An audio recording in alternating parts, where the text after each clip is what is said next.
তিনি দেশে বহুদলীয় গণতন্ত্র করেছিলেন প্রতিষ্ঠিত, দেশে বাক এবং ব্যক্তি স্বাধীনতা ফিরিয়ে দিয়েছিলেন। একটি দুর্নাম ছিল স্বাধীনতার পরবর্তীতে তলাবিহীন ঝুড়ি বাংলাদেশের। সেই দুর্নাম থেকে মুক্ত করে দেশকে একটি স্বনির্ভর রাষ্ট্রে পরিণত করেছিলেন শহীদ রাষ্ট্রপতি জিয়াউর রহমান।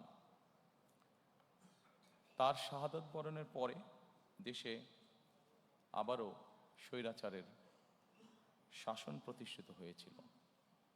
দেশনেত্রী বেগম খালেদা জিয়ার আপসহীন সংগ্রামের মাধ্যমে দেশ স্বৈরাচার মুক্ত হয়েছিল। জনগণের রায় বেগম খালেদা জিয়া রাষ্ট্র পরিচালনার দায়িত্ব পাবার পরে দেশে গণতন্ত্রকে প্রাতিষ্ঠানিক রূপ দিয়েছিলেন, দেশে প্রতিষ্ঠিত করেছিলেন সংসদীয় গণতন্ত্র। নারী শিক্ষার প্রসার ঘটানোর জন্য দেশে নারীদেরকে দ্বাদশ শ্রেণী পর্যন্ত বিনা বেতনে শিক্ষার সুযোগ করে দিয়েছিলেন। দেশনেত্রী বেগম খালেদা জিয়ার নেতৃত্বে 2001 সালে তৃতীয়বারের মতন রাষ্ট্র পরিচালনার দায়িত্ব পেলে বেগম খালেদা জিয়া অর্থনীতিকে বাংলাদেশকে এশিয়ার এমার্জিং টাইগারে পরিণত করেছিলেন।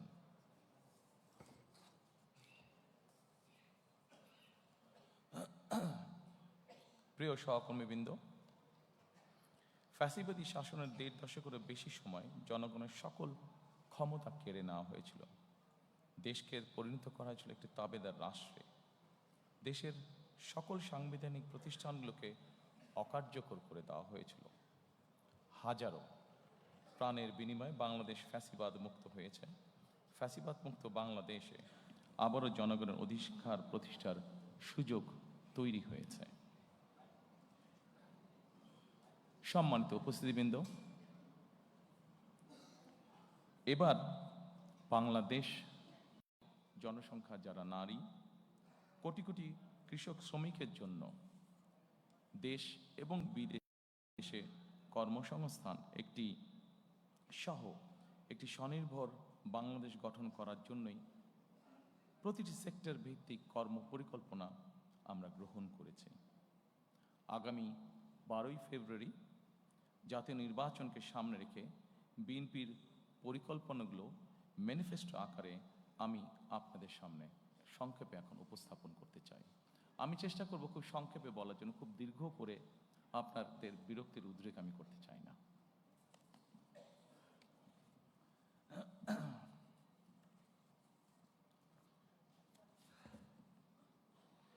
Dear friends of Diplomatic Corps, probably I'll be explaining the whole manifesto in my own language, Bangla. But I'm sure you have found that in the folder which you're holding, there's a copy in English. So it will be easy for you to understand what we will be saying in Bangla. Exactly, the whole thing is in English. So I'll request you, if you can go through the document, you will know what we have or what we are explaining in Bangla. Thank you.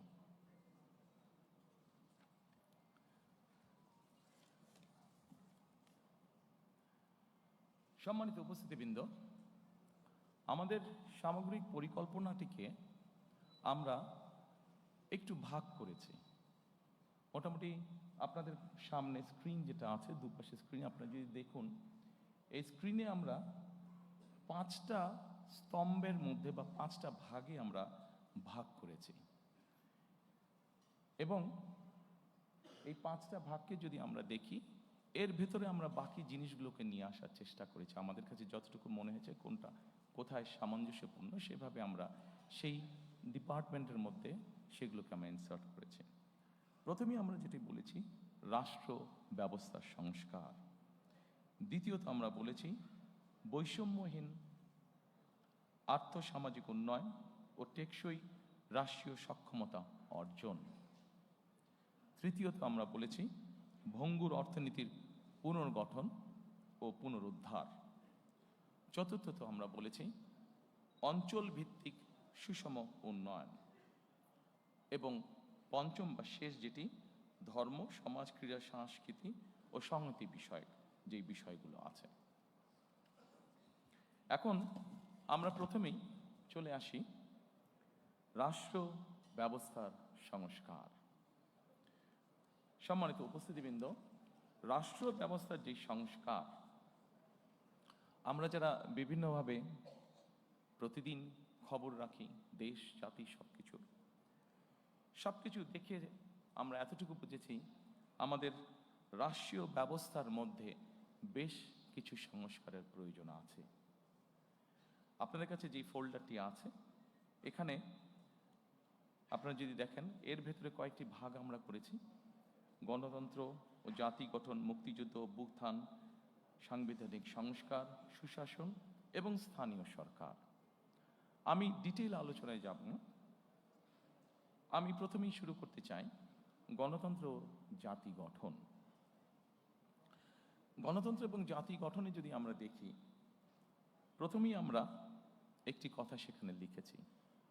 যদিও গণতন্ত্র এবং জাতি গঠনের এখানে যেই বিষয়গুলো আছে, যা আমরা গত 1 বছর ধরে দেখেছি, যে সরকার গঠিত যে রিফর্ম কমিশন ছিল, সেখানে যা কিছু আলোচনা হয়েছে, তার অধিকাংশই কিন্তু আমরা অনেক বছর আগে, প্রায় 2-2.5 বছর আগে আমরা জাতির সামনে উপস্থাপন করেছি। তবে আমরা এখানে নিয়ে এসেছি প্রথমেই 31 দফা বা জুলাই সনদের বাস্তবায়ন। আমরা যখন প্রথম দেশের মানুষের সামনে 31 দফা, আমাদের 2030 ভিশন বা 27 দফা উপস্থাপন করেছিলাম, তখন 31 দফা বা জুলাই সনদের বিষয়টি তখন ছিল না। যেহেতু এটি আমাদের জাতির জন্য সবকিছু মিলে একটি অত্যন্ত জরুরি বিষয়, সেজন্য এটিকে আমরা সামনে নিয়ে এসেছি। কাজে আমাদের জাতি গঠন এবং গণতন্ত্রের ভিত্তিকে যদি আমাদের শক্তিশালী করতে হয়, আমরা বিশ্বাস করি যে 31 দফা এবং জুলাই সনদের যেটি আছে, সেটিকে অবশ্যই আমরা বাস্তবায়ন করব।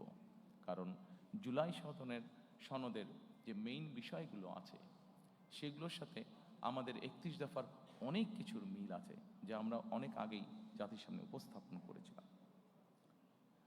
সম্মানিত উপস্থিতিবৃন্দ, অবশ্যই আমরা জানি 2024 সালে যে গণ অভ্যুত্থান হয়েছে, সেই গণ অভ্যুত্থান হয়েছিল ফ্যাসিবাদের বিরুদ্ধে।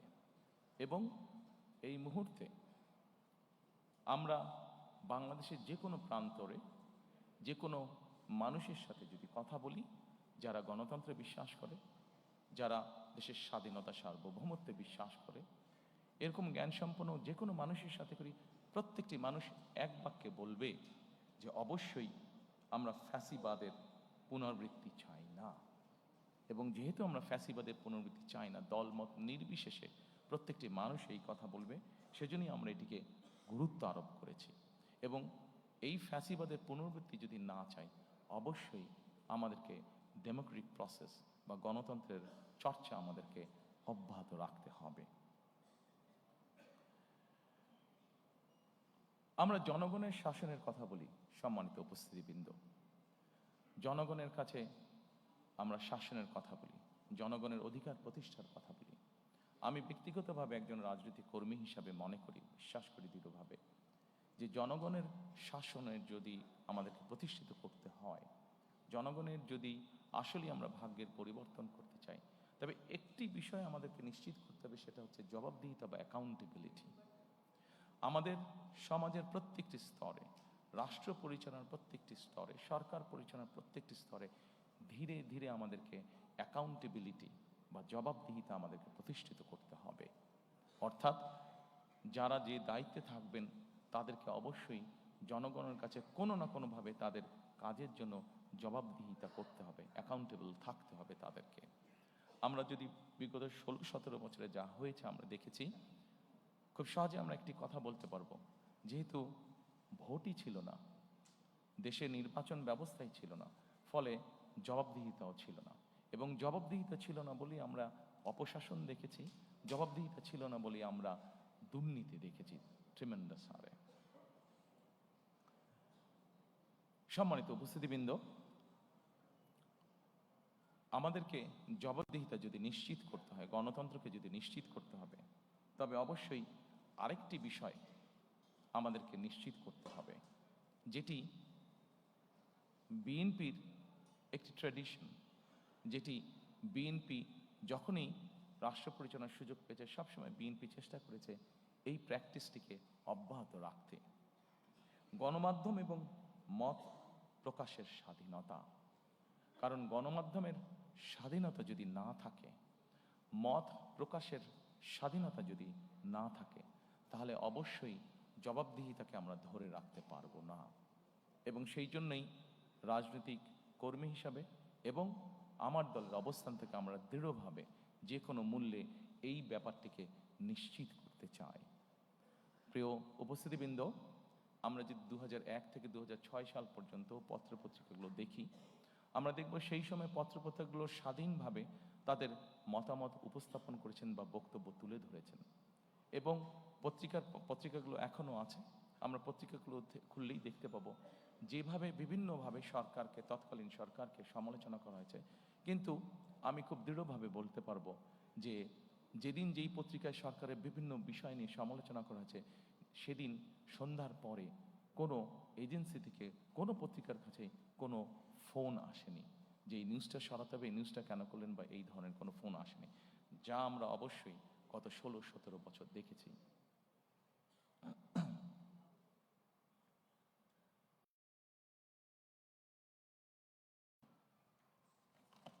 সম্মানিত উপস্থিতিবৃন্দ, এরপরে আমি মুক্তিযুদ্ধ এবং গণ অভ্যুত্থান, আমাদের রাষ্ট্র ব্যবস্থার দ্বিতীয় যেই স্তম্ভটি বা গুরুত্বপূর্ণ বিষয়, আমি সেখানে যেতে চাইছি। মুক্তিযুদ্ধ এবং গণ অভ্যুত্থান অত্যন্ত দুঃখজনক হলেও আমরা দেখেছি গত 16 বছর আমাদের জাতির যে গর্ব, যেটি নিয়ে আমরা যতদিন এই দেশটিকে থাকবে, আমরা ততদিন যা নিয়ে গর্ব করব তা হচ্ছে আমাদের দেশের স্বাধীনতা বা মুক্তিযুদ্ধ। আমরা দেখেছি কিভাবে এই মুক্তিযুদ্ধটিকে একটি পরিবার বা একটি দলের সম্পত্তিতে পরিণত করার চেষ্টা করা হয়েছে। সম্মানিত উপস্থিতিবৃন্দ, আমরা মনে করি নিরপেক্ষভাবে মুক্তিযুদ্ধের স্মৃতি সংরক্ষণ করা এটি একটি জাতীয় দায়িত্ব, এবং আমরা সকলেরকে সাথে নিয়ে, সকলের পরামর্শক্রমে, উপদেশক্রমে আগামীতে এই বিষয়টিকে আমরা উপস্থাপন করতে চাই নিরপেক্ষভাবে জাতির সামনে।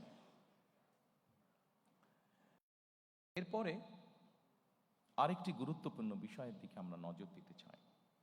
গণ অভ্যুত্থানের শহীদ পরিবার ও যোদ্ধাদের কল্যাণার্থে আমরা এর ভিতরেই এটি বলেছি যে মুক্তিযোদ্ধা মন্ত্রণালয়ের মধ্যে আমরা একটি ডিপার্টমেন্ট তৈরি করতে চাই, যেটির কাজ হবে 2024 সালে যে গণ অভ্যুত্থান হয়েছে এবং বিগত 16 বছর ধরে গণতন্ত্র পুনরুদ্ধারের আন্দোলনে বহু মানুষ যারা খুন গুম শিকার হয়েছেন, যারা বিভিন্নভাবে নির্যাতিত হয়েছেন, এই মানুষগুলোকে আমরা কিভাবে সহযোগিতা করতে পারি, কিভাবে এদের পাশে দাঁড়ানো যায়, সেই ব্যাপারে আমাদের একটি পরিকল্পনা রয়েছে আলাদা একটি ডিপার্টমেন্ট তৈরি করার মাধ্যমে।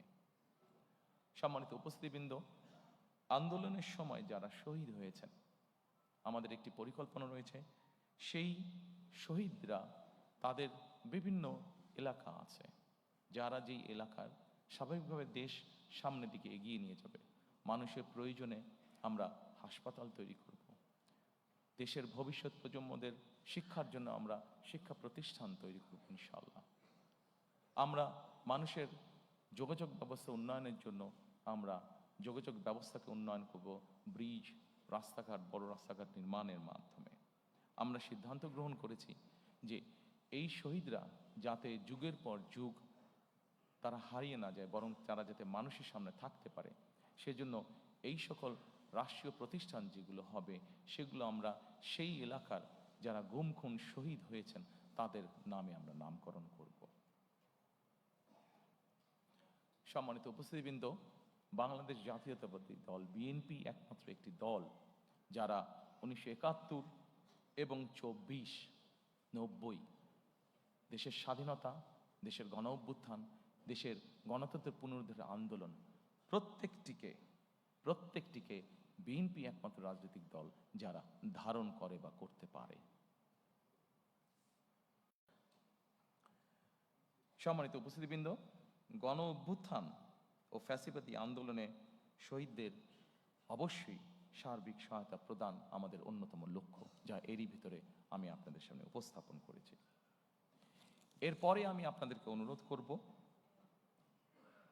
সাংবিধানিক সংস্কারের বিষয়টার দিকে যদি আপনারা নজর দেন একটু স্ক্রিনে সাংবিধানিক সংস্কার রাষ্ট্র ব্যবস্থার, জি এখানে এখানে অনেকগুলো বিষয় আছে। আমি সবগুলো বিষয় আলোচনা করব না, সেটি দীর্ঘ আলোচনা হবে, আপনাদের বিরক্তির উদ্যোগ হতে পারে। যেহেতু আমরা মোটামুটি ডিটেইলটা ফোল্ডারের মধ্যে বাংলা এবং ইংরেজিতে দিয়ে দিয়েছি, আমি সেই জন্য অতটা সময় আপনাদের নষ্ট করতে চাই না। আমি দুই একটি বিষয় এখানে আলাপ করতে চাই। অবশ্যই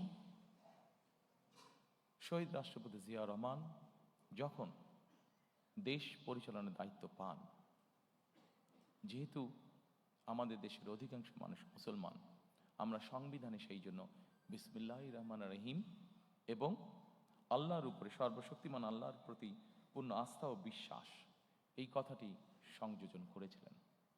দুর্ভাগ্যবশত আমরা দেখেছি স্বৈরাচারের সময় সর্বশক্তিমান আল্লাহর প্রতি পূর্ণ আস্থা ও বিশ্বাস, এই কথাটিকে সরিয়ে দেওয়া হয়েছে।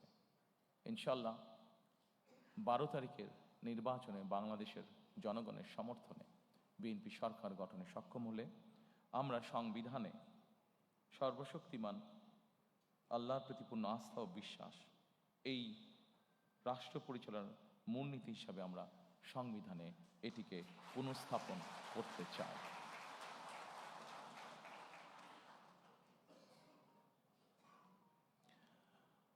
সম্মানিত উপস্থিতিবৃন্দ, আমরা যেহেতু প্রথমে আমি বলেছি যে বাংলাদেশকে যদি গণতান্ত্রিক ভিত্তির উপর প্রতিষ্ঠিত করতে হয়, তাহলে অবশ্যই আমাদেরকে যে কোনো মূল্যে গণতান্ত্রিক অর্থাৎ ভোট প্রদানের যে চর্চা, ভোটিং রাইট বা ভোট যেই বিষয়টি, এটিকে আমাদের অব্যাহত রাখতে হবে এবং অবশ্যই নিরপেক্ষ ভোট, যেই ভোটের উপরে, যেই ভোট ব্যবস্থার উপরে, যেই ভোট প্রক্রিয়ার উপরে বাংলাদেশের মানুষের আস্থা থাকবে, এইরকম ভোট।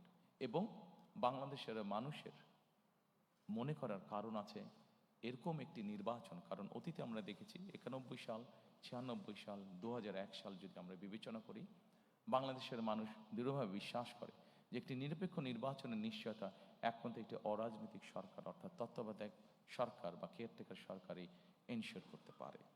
এবং সেই জন্যই আমরা যখন আমাদের 31 দফা উপস্থাপন করেছিলাম, সেই সময় আমরা বলেছি আমরা কেয়ারটেকার সরকার আবার দেশে পুনঃপ্রতিষ্ঠিত করতে চাই। এবং পরবর্তীতে বিষয়টি অনেকেই বলেছেন, বিষয়টি বর্তমান সরকার কর্তৃক যে সংস্কার কমিশন হয়েছে সেখানেও আলোচিত হয়েছে। তবে সম্মানিত উপস্থিতিবৃন্দ, অবশ্যই আমার দলের একজন সদস্য হিসাবে আমি এই ক্রেডিট নিতেই চাইব যে বাংলাদেশে সবচেয়ে প্রথম আমরাই এই কথাটি বলেছি, অর্থাৎ স্বৈরাচারের সময় আমরা যে 31 দফা উপস্থাপন করেছি আজ থেকে প্রায় 2.5 বছর আগে, সেখানে আমরা পরিষ্কারভাবে বলেছি বিএনপি দেশ পরিচালনার সুযোগ পেলে এবং বিএনপির হাতে সেই পরিমাণ সংসদীয় আসনের শক্তি থাকলে আমরা অবশ্যই তত্ত্বাবধায়ক সরকারকে পুনঃপ্রতিষ্ঠিত করব। সম্মানিত উপস্থিতিবৃন্দ, আমরা আমাদের 31 দফার মাধ্যমে একটি প্রস্তাব জাতির সামনে অনেক আগেই দিয়েছিলাম। সেই প্রস্তাবটি হচ্ছে যে ব্যক্তি প্রধানমন্ত্রী হবেন তার মেয়াদ 10 বছরের বেশি হবে না। পরবর্তীতে সরকার কর্তৃক গঠিত যে রিফর্ম কমিশন, সেখানে অন্যান্য অনেক দল আলোচনা করেছে, বাট এই কথাটি সর্বপ্রথম বিএনপি করেছিল, এটা ডকুমেন্টেড। কাজেই এটির ক্রেডিটও আমরা অবশ্যই গ্রহণ করতে চাই এবং আমরা ইনশাল্লাহ সরকার গঠনে সক্ষম হলে আমরা অবশ্যই দেশের আইনের মধ্যে এই বিষয়টি প্রবর্তন করব যে একজন ব্যক্তি ম্যাক্সিমাম 10 বছর তার প্রধানমন্ত্রী হিসেবে তার কার্যকাল থাকবে। সম্মানিত উপস্থিতিবৃন্দ, সাংবিধানিক যে সংস্কার, অনেক কিছু আছে, আমাদের অনেক কিছু হয়তো করা প্রয়োজন আছে। তারপরেও একটি বিষয় নিয়ে সুশীল সমাজের মধ্যে, সাংবাদিক নেতৃবৃন্দের মধ্যে সহ বিভিন্ন জায়গায় আলোচনা ছিল অনেক সময়, সেটি হচ্ছে সংবিধানের 70 অনুচ্ছেদ। এটি নিয়ে অনেক তর্ক বিতর্ক, ডিবেট, অনেক কিছু ছিল। 31 দফা যেদিন আমরা উপস্থাপন করি 22শে জুলাই, আমরা সেই 31 দফার মধ্যে বলেছিলাম যে অবশ্যই আমরা এই ৭০ অনুচ্ছেদ বিষয়টিকে আমরা ধীরে ধীরে পর্যায়ক্রমিকভাবে আমরা একটি অবস্থানে নিয়ে আসতে চাই। দু একটি বিষয় ছাড়া এইটি সম্পূর্ণভাবে ধীরে ধীরে আমরা ওপেন করে দিতে চাই।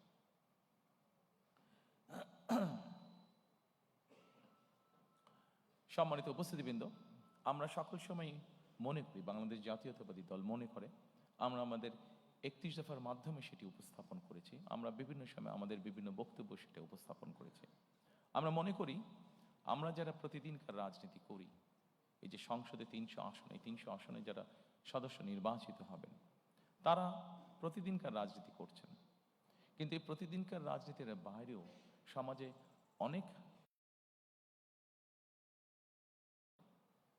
দেশের সম্পর্কে বা দেশ গঠন সম্পর্কে তাদের সেই সময় দেশে আমরা উচ্চ কক্ষ, সংসদে উচ্চ কক্ষ প্রবর্তন করতে চাই।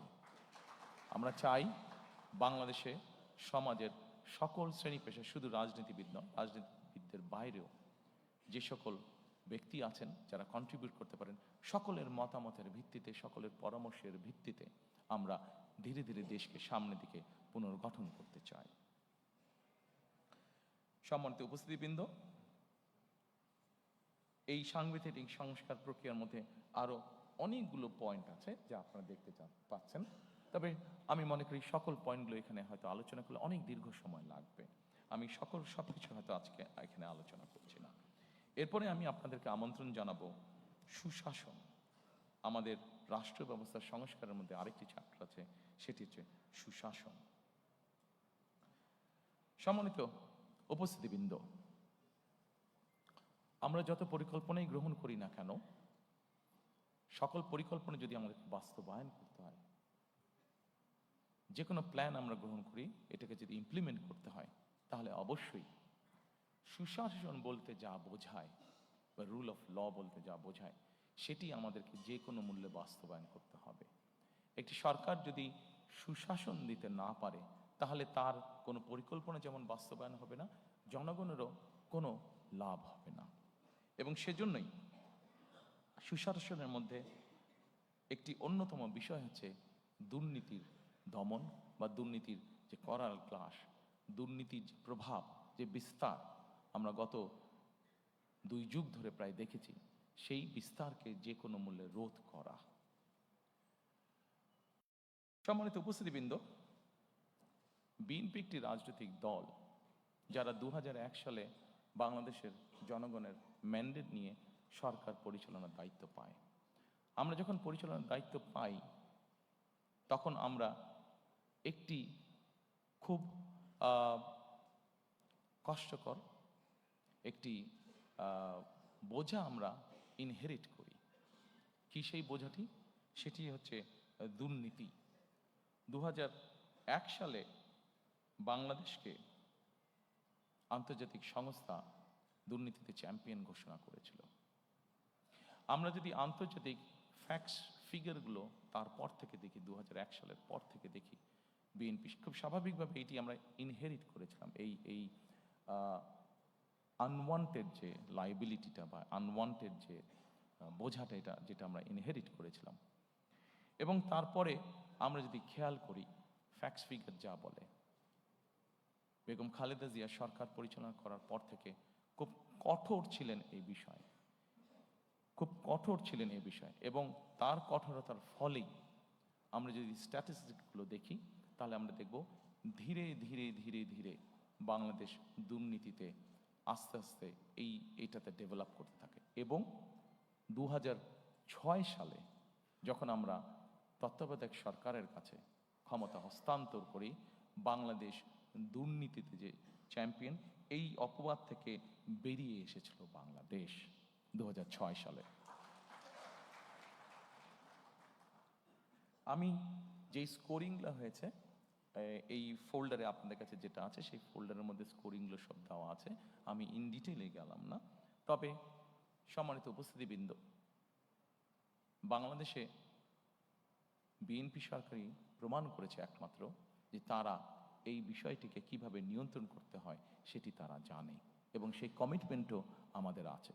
কাজেই ইনশাআল্লাহ দেশে সুশাসন প্রতিষ্ঠার জন্য আগামী 12 তারিখের নির্বাচনে আমরা বাংলাদেশের মানুষের সমর্থনে ইনশাল্লাহ সরকার গঠনে সক্ষম হলে অবশ্যই আমাদের অন্যতম প্রধান লক্ষ্য থাকবে যে কোনো মূল্যে সুশাসন নিশ্চিত করা।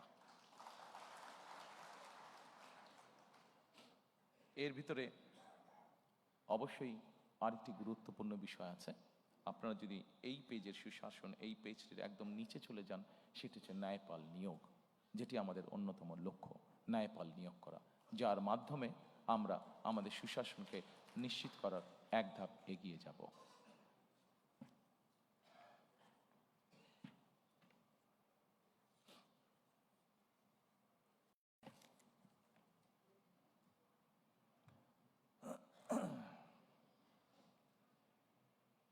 সম্মানিত উপস্থিতিবৃন্দ, বিগত 16 বছর ধরে রাজনৈতিক দল হিসেবে বিএনপি একটি দল, যেই দলের নেতা, কর্মী, সমর্থক সহ বহু মানুষ গুম, খুন, অত্যাচারের শিকার হয়েছে, নির্যাতনের শিকার হয়েছে। একটি রাজনৈতিক দলের সদস্য হিসাবে আজকে এখানে আমন্ত্রিত সকল অতিথির সামনে আমরা বলতে চাই, অবশ্যই আমরা চাই না যে ঘটনার ভেতর দিয়ে, যে বিভীষিকার ভেতর দিয়ে বিকশিত করাই একমাত্র এই দেশ এবং জাতিকে রক্ষা করতে পারে। একই সাথে 2024 সালের যে আন্দোলন হয়েছিল, সেখানে বৈষম্য নামক এই শব্দটি অত্যন্ত গুরুত্বপূর্ণ ছিল। আমরা চাই, আমাদের ইচ্ছা, আমাদের লক্ষ্য, আমাদের হাতে দেশ পরিচালনার সুযোগ থাকলে আমাদের সর্বশক্তি দিয়ে আমরা চেষ্টা করব মেরিটোক্রেসির বাংলাদেশ বিনির্মাণ করার জন্য। অর্থাৎ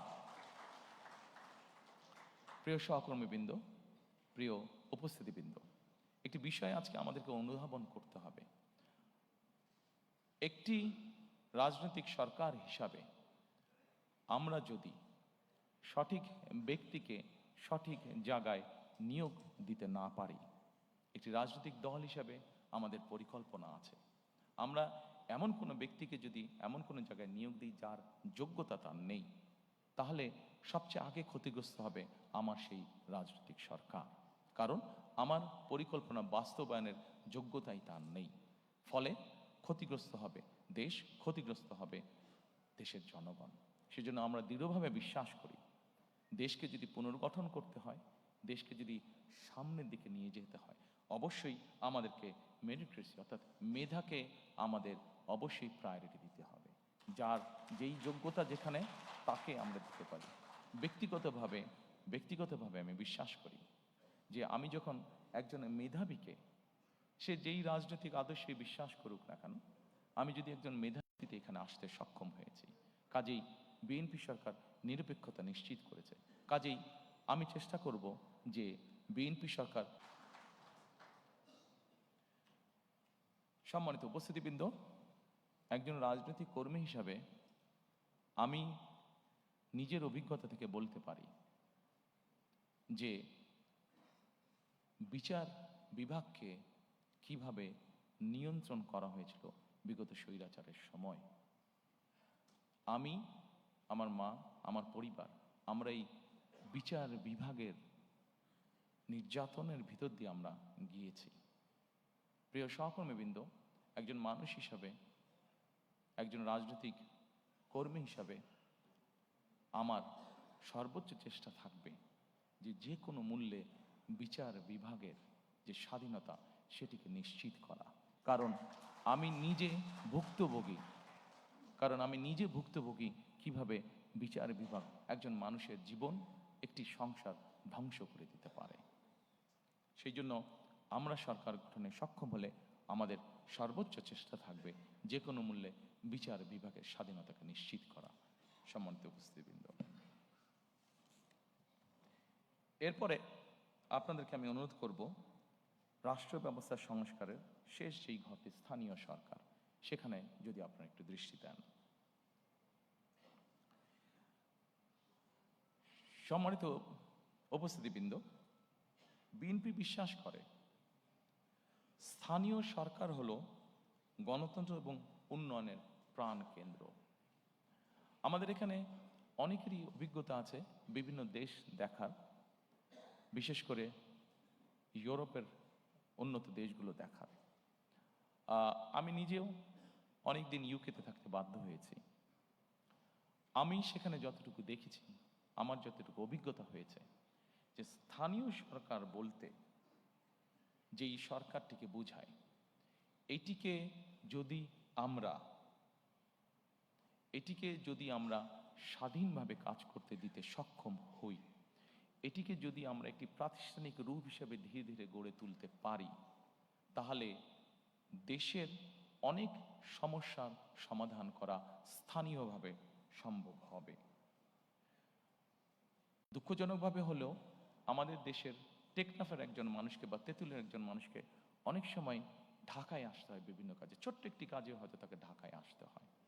কিন্তু আমরা যদি ধীরে ধীরে স্থানীয় সরকার এটিকে যদি আমরা ধীরে ধীরে শক্তিশালী করে গড়ে তুলতে পারি, তাহলে অবশ্যই এমনও পরিস্থিতি দাঁড়াবে যে কোনো একটি মানুষকে তার প্রয়োজনের জন্য, ছোটোখাটো প্রয়োজনের জন্য হয়তো ঢাকায় আসার প্রয়োজন হবে না, সে স্থানীয়ভাবেই তার সমস্যার সমাধান করতে পারবে।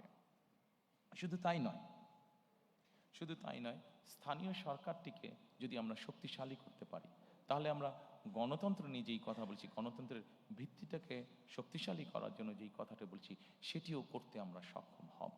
কারণ জবাবদিহিটা স্থানীয় পর্যায় থেকে তৈরি হবে।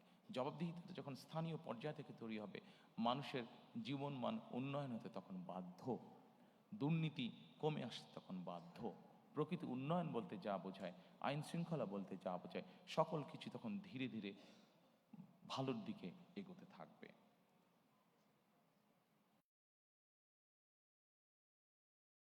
সেই জন্য সম্মানিত উপস্থিতিবৃন্দ, আমরা চাই স্থানীয় সরকারগুলোতে পর্যাপ্ত অর্থ প্রদান করা এবং সেটির মাধ্যমে জনগণের ক্ষমতাকে ধীরে ধীরে শক্তিশালী করা, ধীরে ধীরে প্রতিষ্ঠিত করা। আমরা 20 কোটি মানুষের দেশ, ঢাকা থেকে আমরা কখনোই সার্বিকভাবে দেশের উন্নয়ন করতে সক্ষম হব না। আমাদেরকে যে কোনো মূল্যে অবশ্যই চেষ্টা করতে হবে যাতে করে আমরা স্থানীয় সরকারকে শক্তিশালী করতে পারি, জবাবদিহিতা তৈরি করতে পারি এবং লোকাল যেই সমস্যাগুলো আছে সেগুলো যাতে স্থানীয় পর্যায়ে আমরা ধীরে ধীরে সমাধান করতে পারি।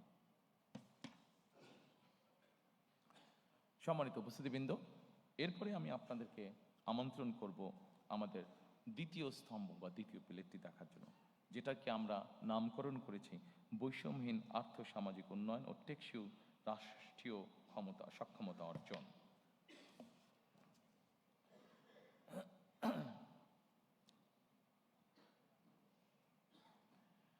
সম্মানিত উপস্থিতিবৃন্দ, বাংলাদেশে এইটিকে আমরা বৈষম্যহীন আর্থ-সামাজিক উন্নয়ন, টেকসই রাষ্ট্রীয় সক্ষমতা অর্জন, এটিকে আমরা কয়েক ভাগে আবার ভাগ করেছি। এখানে প্রথমে আছে সামাজিক সুরক্ষা, যেটি অবশ্যই প্রয়োজন। এটি শুধু বাংলাদেশের মতন দেশে না, এটা ইউরোপের যে কোনো ডেভেলপ যেগুলো ভালো দেশ, সেখানেও কিন্তু এই সামাজিক সুরক্ষা মানুষকে প্রদান করা হয়ে থাকে। এরপর আছে নারীর ক্ষমতায়ন।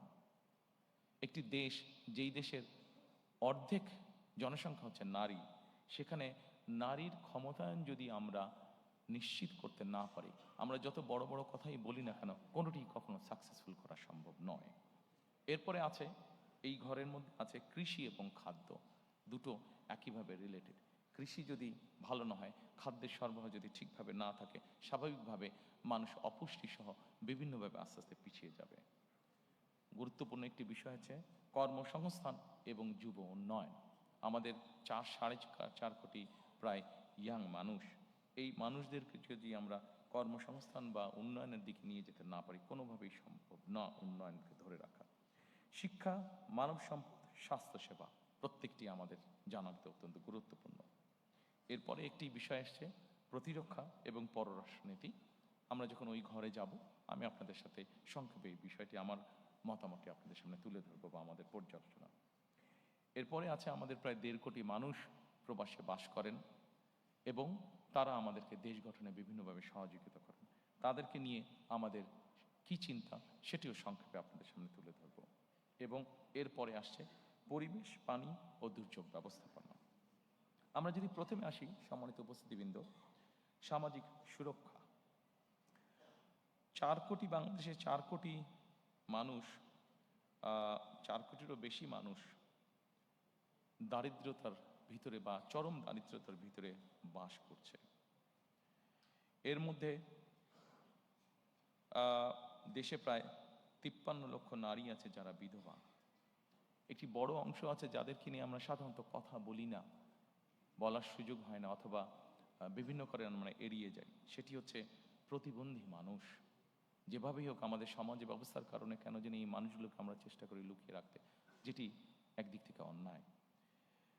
প্রিয় সহকর্মীবৃন্দ, সম্মানিত উপস্থিতিবৃন্দ, প্রথমেই আমরা দুটি কাজে হাত দিয়েছি, যে দুটি বিষয় কম বেশি আপনারা এর মধ্যেই শুনেছেন। দুটি কাজ আমরা শুরু করতে চাই এই সামাজিক সুরক্ষাটাকে নিশ্চিত করার জন্য। সেটি কি? সেটি হচ্ছে আমরা বাংলাদেশে প্রত্যেক গৃহিণীর হাতে, বাংলাদেশে প্রায় 4 কোটি পরিবার আছে, প্রত্যেক গৃহিণীর হাতে আমরা একটি কার্ড পৌঁছে দিতে চাই। সেটির নাম হবে ফ্যামিলি কার্ড। এই ফ্যামিলি কার্ডটা, এটি কিন্তু শুধু নারীরা পাবেন এই ফ্যামিলি কার্ডটা। এখন আপনি হয়তো বলতে পারেন এই ফ্যামিলি কার্ড দিয়ে কি হবে? সম্মানিত উপস্থিতিবৃন্দ, আমরা একটি কথা প্রায় বলছি, আমাদের পরের যেটি আছে নারীর ক্ষমতায়ন। দেখুন, আমাদের দেশের নারীরা, অধিকাংশ নারী কি অবস্থায় থাকেন সামাজিক বা মানসিক বা পারিবারিকভাবে, আমি সেই দীর্ঘ আলোচনায় গেলাম না। আমরা সকলেই জানি ওনারা অনেক ডিপ্রাইভড অবস্থায় থাকেন, আন্ডার প্রিভিলেজ অবস্থায় ওনারা থাকেন। আমরা যখনই সরকারের পক্ষ থেকে একটি কার্ড একজন গৃহিণীর কাছে পৌঁছে দিব, স্বাভাবিকভাবে কিন্তু উনি এমপাওয়ার্ড ফিল করবেন, মানসিকভাবে তখন ওনার একটা শক্তি বৃদ্ধি পাবে। ওনার পরিবারের কাছে, বাবার পরিবার, নিজের স্বামীর পরিবার, শ্বশুর বাড়ি, সকল জায়গায় উনি কিছুটা এমপাওয়ার্ড ফিল হবেন। এটি আমরা দৃঢ়ভাবে বিশ্বাস করি। আসনের পরে এই কার্ডের মাধ্যমে আমরা যেটি এর মধ্যে ক্যাম্পেইনিং করেছি, সেখানে আমরা বলেছি আমরা তাদেরকে প্রতি মাসে 2 থেকে 2,500 টাকা আমরা তাদের কাছে পৌঁছে দিতে চাই, অথবা সমপরিমাণ খাদ্য সহযোগিতা তাদের কাছে পৌঁছে দিতে চাই। অনেকেই বলতে পারেন যে 2 থেকে 2,500 টাকা দিয়ে কি হবে একজনের? আমরা কিন্তু একবারও বলিনি আমরা তাদেরকে পুরো মাসের সহযোগিতা দেব।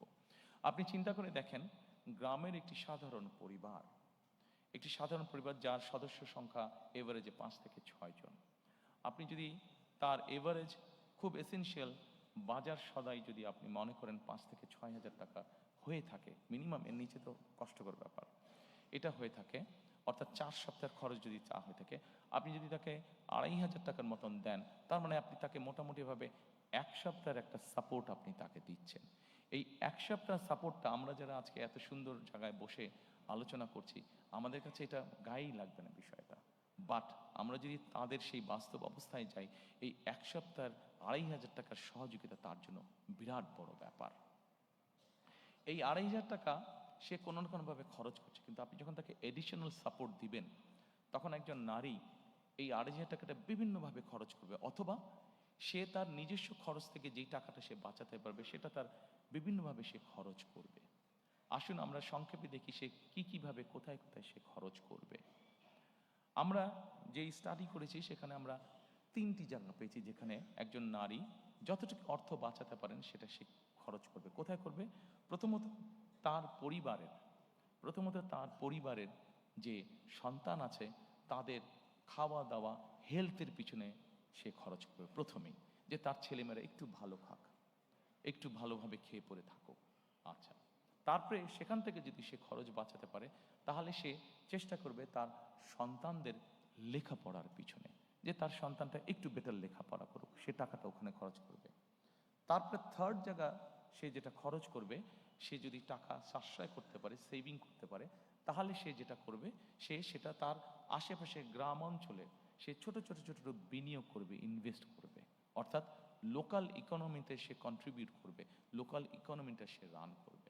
প্রিয় সহকর্মীবৃন্দ, আমরা যদি এভাবে দেখি, একটা পরিবার 5 বছর 7 বছর ধরে এই সাপোর্টটা পেল, আপনি চিন্তা করেন একটা পরিবার, একটা গ্রামে যদি 10টা পরিবার থাকে, 10টা পরিবার যদি, তার মধ্যে 7টা পরিবার যদি অসচ্ছল থাকে, তারা যদি এই সাপোর্টটা পায়, তার মানে 7টা পরিবার কিন্তু মোটামুটিভাবে 5-7 বছর পরে একটা মোটামুটিভাবে অর্থনৈতিক অবস্থার মধ্যে আসলো। এই যে 7টা পরিবার মানে যে লোকাল ইকোনমিতে কন্ট্রিবিউট করেছে, তাহলে আপনি দেখেন, সে হয়তো হাঁস মুরগি পালন করেছে, সে ডিমটা বিক্রি করেছে, আরেকজন ডিম কিনেছে, সেখান থেকে সে তার যে বিক্রি করে ইনকাম করলো, সে গামছা কিনেছে, অথবা চুড়ি কিনেছে, অথবা কসমেটিক কিনেছে। অর্থাৎ কোনো না কোনো ইকোনমিতে 10 টাকা 5 টাকা করেও ছোট ছোট ছোট ছোট কিন্তু সে কিন্তু কন্ট্রিবিউট করে যাচ্ছে। অর্থাৎ দিনের পর দিন, মাসের পর মাস, বছরের পর বছর যখন এইভাবে লোকাল ইকোনমিতে আপনি রিসোর্স পাম্প করতে থাকবেন, তখন কিন্তু আস্তে আস্তে পুরো ইকোনমিটা অনেক ভাইব্রেন্ট হওয়া ধরবে। আপনি একটা গ্রামকে এভাবে আপনি মোটামুটিভাবে একটা ভালো অবস্থানে নিয়ে আসলেন। আস্তে আস্তে ওই ইউনিয়নটা, আস্তে আস্তে উপজেলাটা, আস্তে আস্তে জেলাটা, আস্তে আস্তে বিভাগটা, আস্তে আস্তে সকল বিভাগ। অর্থাৎ 7 বছর পরে কিন্তু আপনি অনেক বেটার একটি চিত্র পাবেন। অন্তত আমাদের স্টাডি আমাদেরকে তাই বলছে। সেজন্যই আমরা মনে করি এই ফ্যামিলি কার্ডটা হতে পারে শুনতে খুব ছোট লাগছে, কিন্তু এটার লং টার্ম পজিটিভ এফেক্ট অনেক অনেক অনেক বড় হবে ইনশাল্লাহ।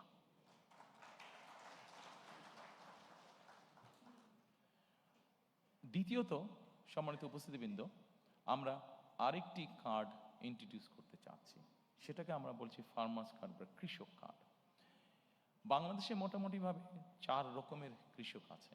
প্রান্তিক কৃষক আছে, ক্ষুদ্র কৃষক আছে, মাঝারি কৃষক আছে, বড় কৃষক আছে।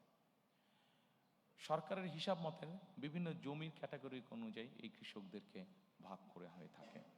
আমরা প্রথমে প্রান্তিক, ক্ষুদ্র এবং মাঝারি কৃষক পর্যন্ত যাব। এই কৃষকদেরকে আমরা যেটা করব, যেমন ধরেন একজন কৃষকের হয়তো 5 বিঘা জমি আছে। এখন ওই কৃষকটি কি কি চাষ করে, আমরা যখন এই কার্ডটা তাকে দেব, এই কার্ডটা দেওয়ার প্রক্রিয়া যখন আমরা শুরু করব, তখন কিন্তু সারা বাংলাদেশে এই মুহূর্তে যেই ডাটা আমাদের কাছে আছে, সরাসরি জমিতে চাষাবাস কাজ করেন 1.5 কোটির মতন কৃষক আছে।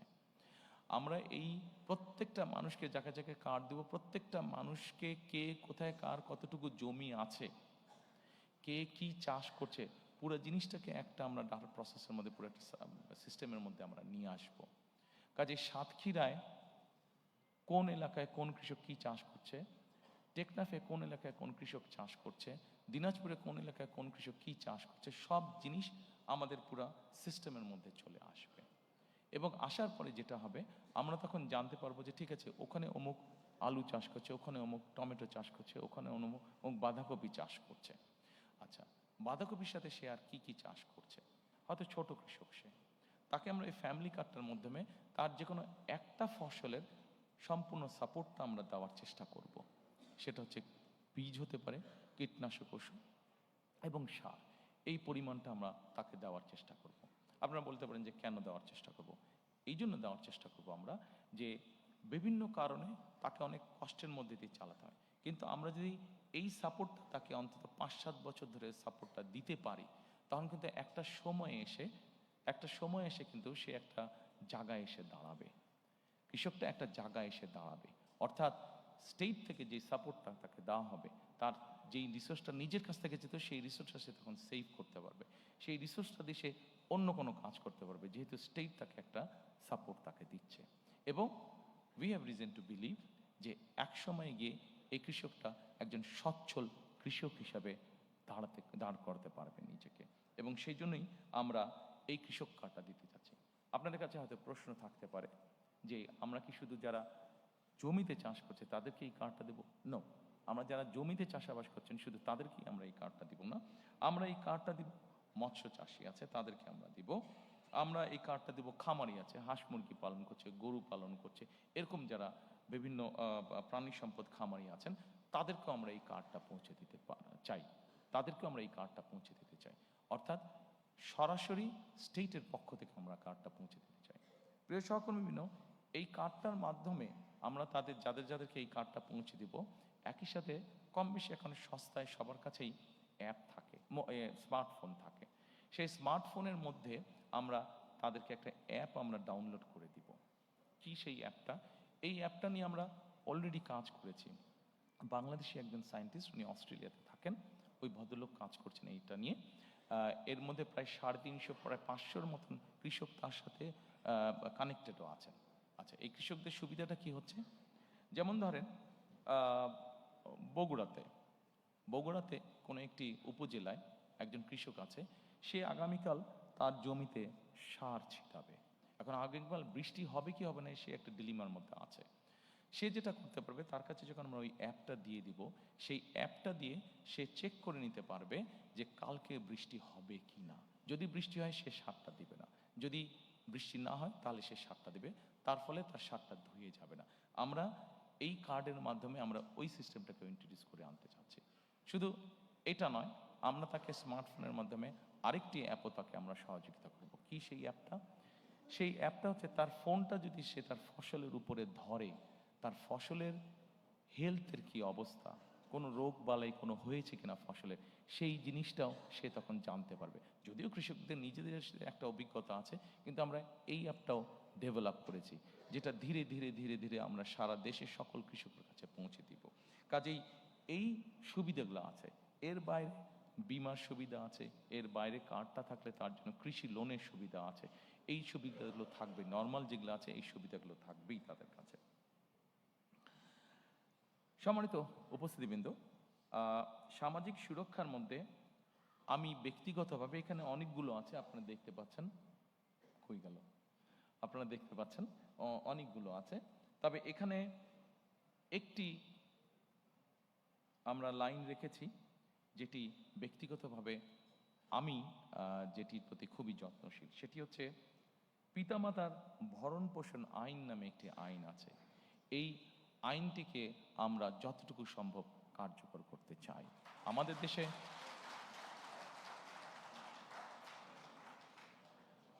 দেশে এরকম অনেক বৃদ্ধ পিতামাতা আছেন, যাদেরকে অনেক সময় যে কোনো কারণে সন্তানরা দেখতে চায় না বা ভরণ পোষণ করে না। কিন্তু রাষ্ট্রের পক্ষ থেকে কিভাবে বৃদ্ধ পিতামাতাদের পাশে দাঁড়ানো যায়, কিভাবে তাদেরকে সহযোগিতা করা যায়, এ ব্যাপারে আমাদের পরিকল্পনা রয়েছে। আমরা আশা করি আমরা ইনশাল্লাহ দেশ পরিচালনার সুযোগ পেলে পরে আপনারা যারা আজকে উপস্থিত আছেন, এই কাজটিতে যখন আমরা হাত দিব, আপনারা যারা সিনিয়র সিটিজেন আছেন আমাদেরকে সহযোগিতা করবেন। Thank you.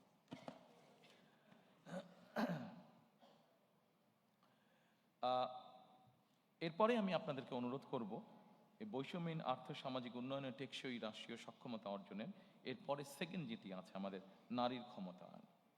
নারীর ক্ষমতায়নের ব্যাপারে এর আগেই বলেছি যে আমাদের যে ফ্যামিলি কার্ডটা, এটার মূল লক্ষ্য বা উদ্দেশ্যটা কি?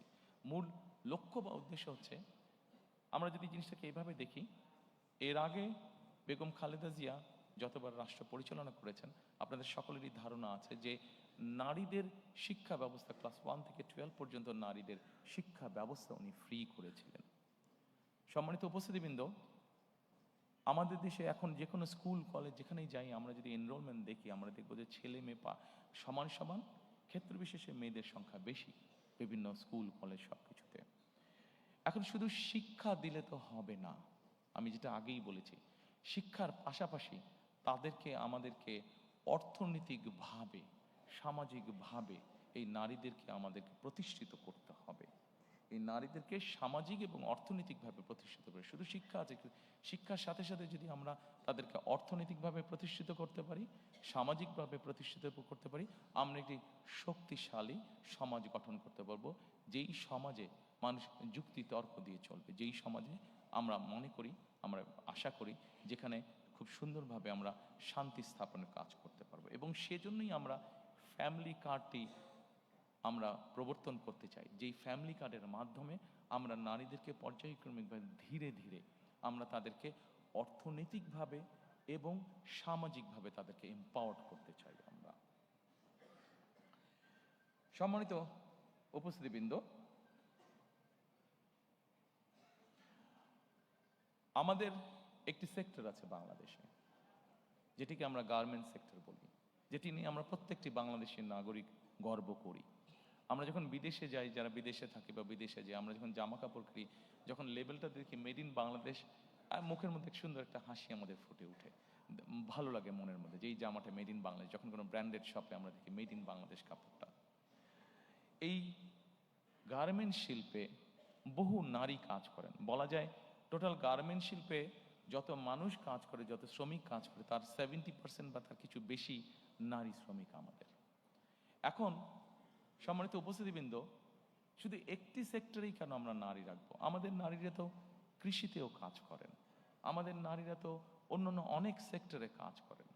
আমাদের একটি লক্ষ্য এবং একটি পরিকল্পনা হচ্ছে যে বাংলাদেশে আমরা গার্মেন্টসের বাইরে আরও নতুন নতুন কতগুলো সেক্টরকে আমরা নিয়ে আসতে চাই, যেখানে নারীদের আরও বেশি সংখ্যক কর্মসংস্থানের সুযোগ হবে।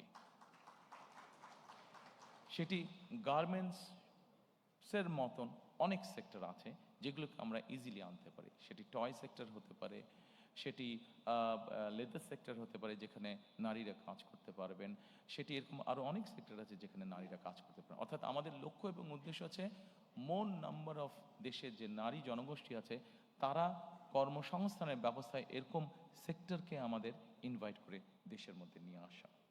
প্রিয় সহকর্মীবৃন্দ, আমরা বিশ্বাস করি, উপস্থিতিবৃন্দ, সম্মানিত উপস্থিতিবৃন্দ, আমরা বিশ্বাস করি যে একজন নারীকে যখন আমরা কর্মসংস্থানের ব্যবস্থা করে দেব, স্বাভাবিকভাবেই প্রকৃতিগত কারণ হিসাবেই তাদেরকে আমাদের আরও কিছু ব্যাপারে সহযোগিতা করা উচিত।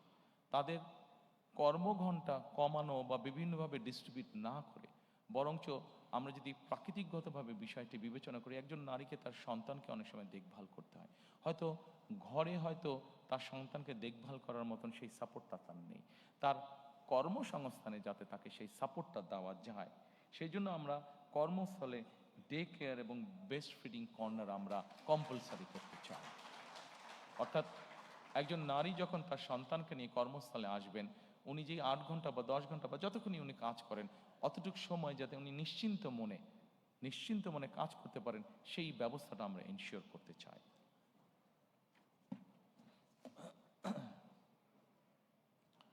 সম্মানিত উপস্থিতিবৃন্দ, আমি মনে হয় আপনাদের বিরক্তির উদ্রেক হচ্ছি না। আমি চেষ্টা করছি সংক্ষেপে রাখার জন্য আমার আলোচনাটা, উপস্থাপনাটা।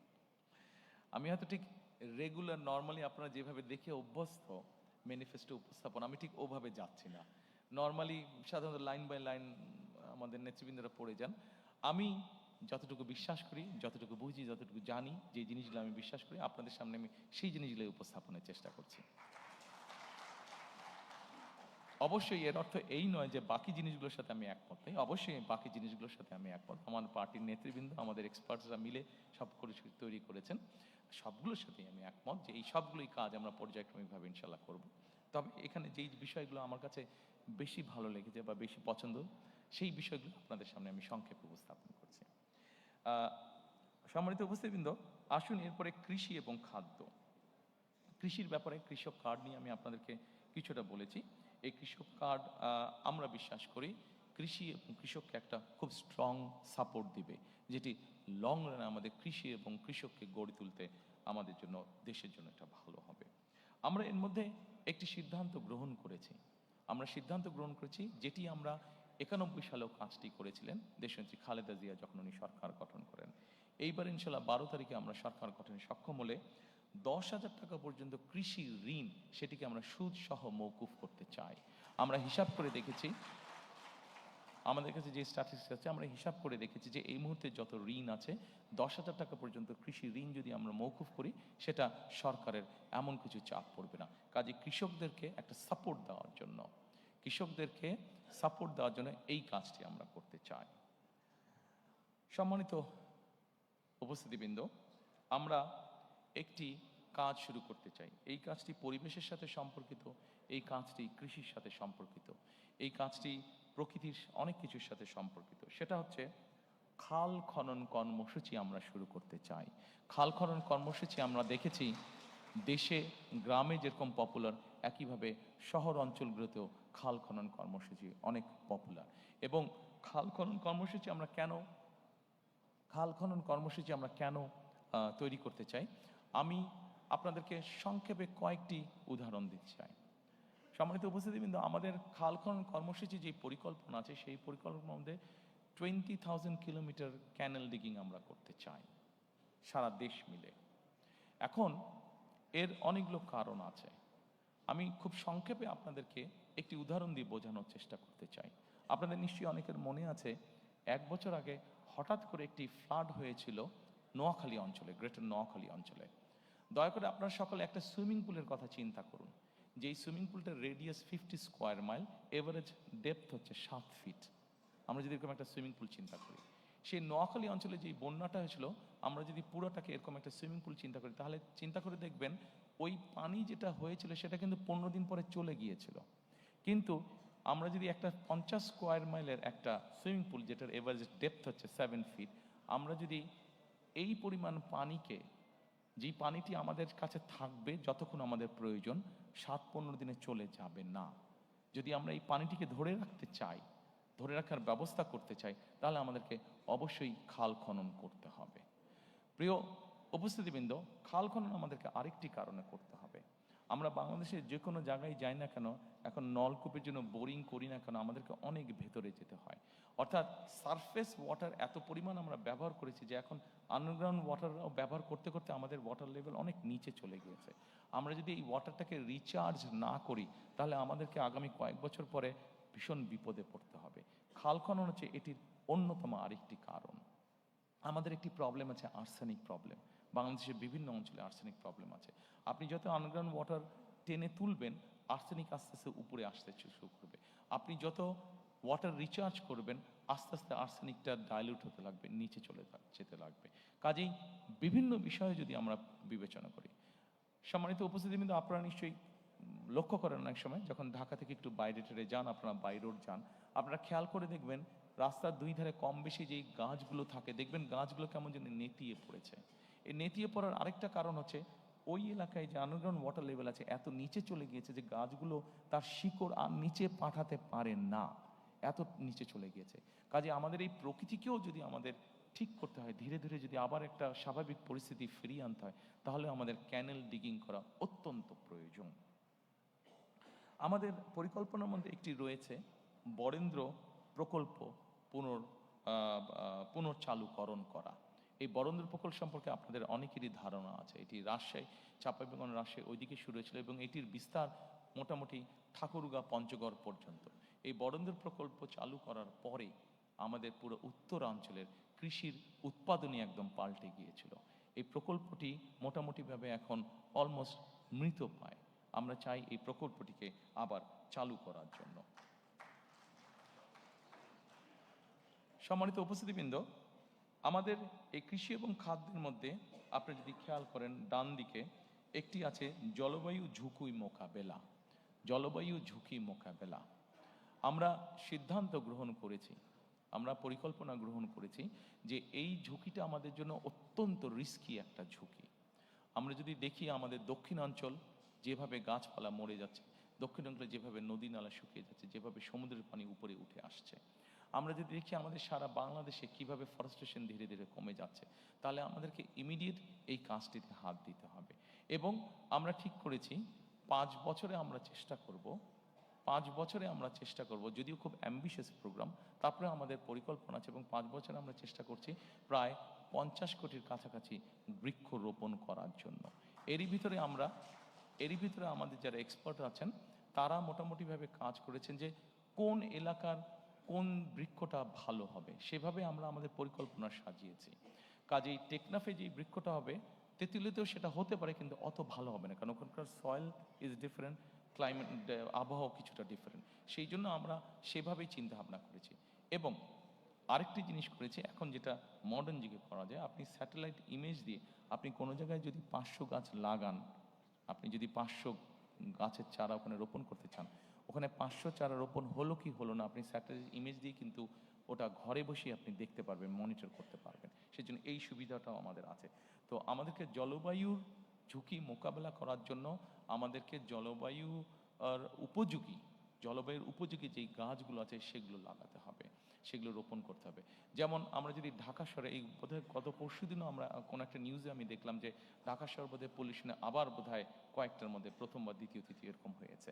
কাজেই এই ঢাকা শহরের এয়ারকেও যদি ফিল্টার করতে হয়, আপনাদের নিশ্চয়ই অনেকের জানা আছে যে নিম গাছ সাধারণত অন্য নর্মাল গাছের থেকে 3 গুণ বেশি অক্সিজেন প্রডিউস করে। কাজে আমরা যদি নিম গাছ প্রচুর পরিমাণে ঢাকা শহরে লাগাতে সক্ষম হই, রোপণ করতে সক্ষম হই, তাহলে আমরা কিছুটা হলেও আমাদের ঢাকা শহরের বাতাসকে আমরা ফিল্টার করতে পারবো। অবশ্যই এর বাইরে আমাদেরকে অনেকগুলো স্টেপ গ্রহণ করতে হবে, যেমন ডিজেল ইঞ্জিনের ব্যবহার কমিয়ে আনতে হবে, ফসিল ফুয়েল যেগুলোতে ব্যবহার হয় সেগুলো আমাদেরকে কমিয়ে আনতে হবে, আমাদেরকে ইলেকট্রিক ভেহিকলকে মোর এনকারেজ করতে হবে। সম্মানিত উপস্থিতিবৃন্দ, আমাদের কৃষিতে একটি বিরাট বড় সমস্যা আছে, সেটি হচ্ছে কৃষক এবং বাজারের সরাসরি যে সংযোগটা, এটা বিভিন্ন কারণে আমাদের পক্ষে হয়তো গড়ে তোলা সম্ভব হয়নি। আমাদের পরিকল্পনা আছে যে কিভাবে কৃষক এবং বাজারকে আমরা সরাসরি সম্পৃক্ত করতে পারি, অর্থাৎ মিডলম্যানের যে প্রকৃতি আছে সেটাকে কিভাবে কমিয়ে আনা যায় এবং একই সাথে ট্রান্সপোর্টেশন কস্ট কিভাবে কমিয়ে আনা যায়, এই বিষয়টি আমাদের পরিকল্পনার মধ্যে আছে। সো দ্যাট তাহলে কৃষিজাত উৎপন্ন যে দ্রব্যগুলো সেগুলোর দামটা আমরা কমিয়ে আনতে পারবো। সেটাকে দাম যদি আমরা কমিয়ে আনতে পারি তা আমরা মানুষের কাছে কম মূল্যে আমরা পৌঁছে দিতে সক্ষম হব। আমাদের আরেকটি বড় পরিকল্পনা আছে বা বড় সমস্যা আছে, সেই জন্যই আমরা পরিকল্পনা গ্রহণ করেছি। সেটি হচ্ছে আমাদের দেশের বিভিন্ন জায়গায় বিভিন্ন ফল ফলাদি শাক সবজি এগুলো উৎপাদিত হচ্ছে, কিন্তু আমাদের কৃষকরা কোনো শাক সবজি ফল ফলাদি হয়তো 7 দিন 15 দিন বা 1 মাসের জন্য এটাকে রেফ্রিজারেট করতে হবে, কিন্তু সেই রেফ্রিজারেট করার সিস্টেমটা আমাদের এখানে নেই, এবং যেটাকে হিমাগার বা কোল্ড স্টোরেজ বলে। আমরা এর মধ্যে কাজ করেছি যে কোথায় কোথায় আমাদের কি কি উৎপাদিত হয়, কোথায় কোথায় কিভাবে, যেমন আমাদের চাঁপাই নবাবগঞ্জে বা রাজশাহীতে প্রচুর পরিমাণে আম হয়, আমটাকে কিভাবে প্রিজার্ভ করা সম্ভব হতে পারে সেইভাবে আমরা সেখানে হিমাগারটা তো করে তুলব।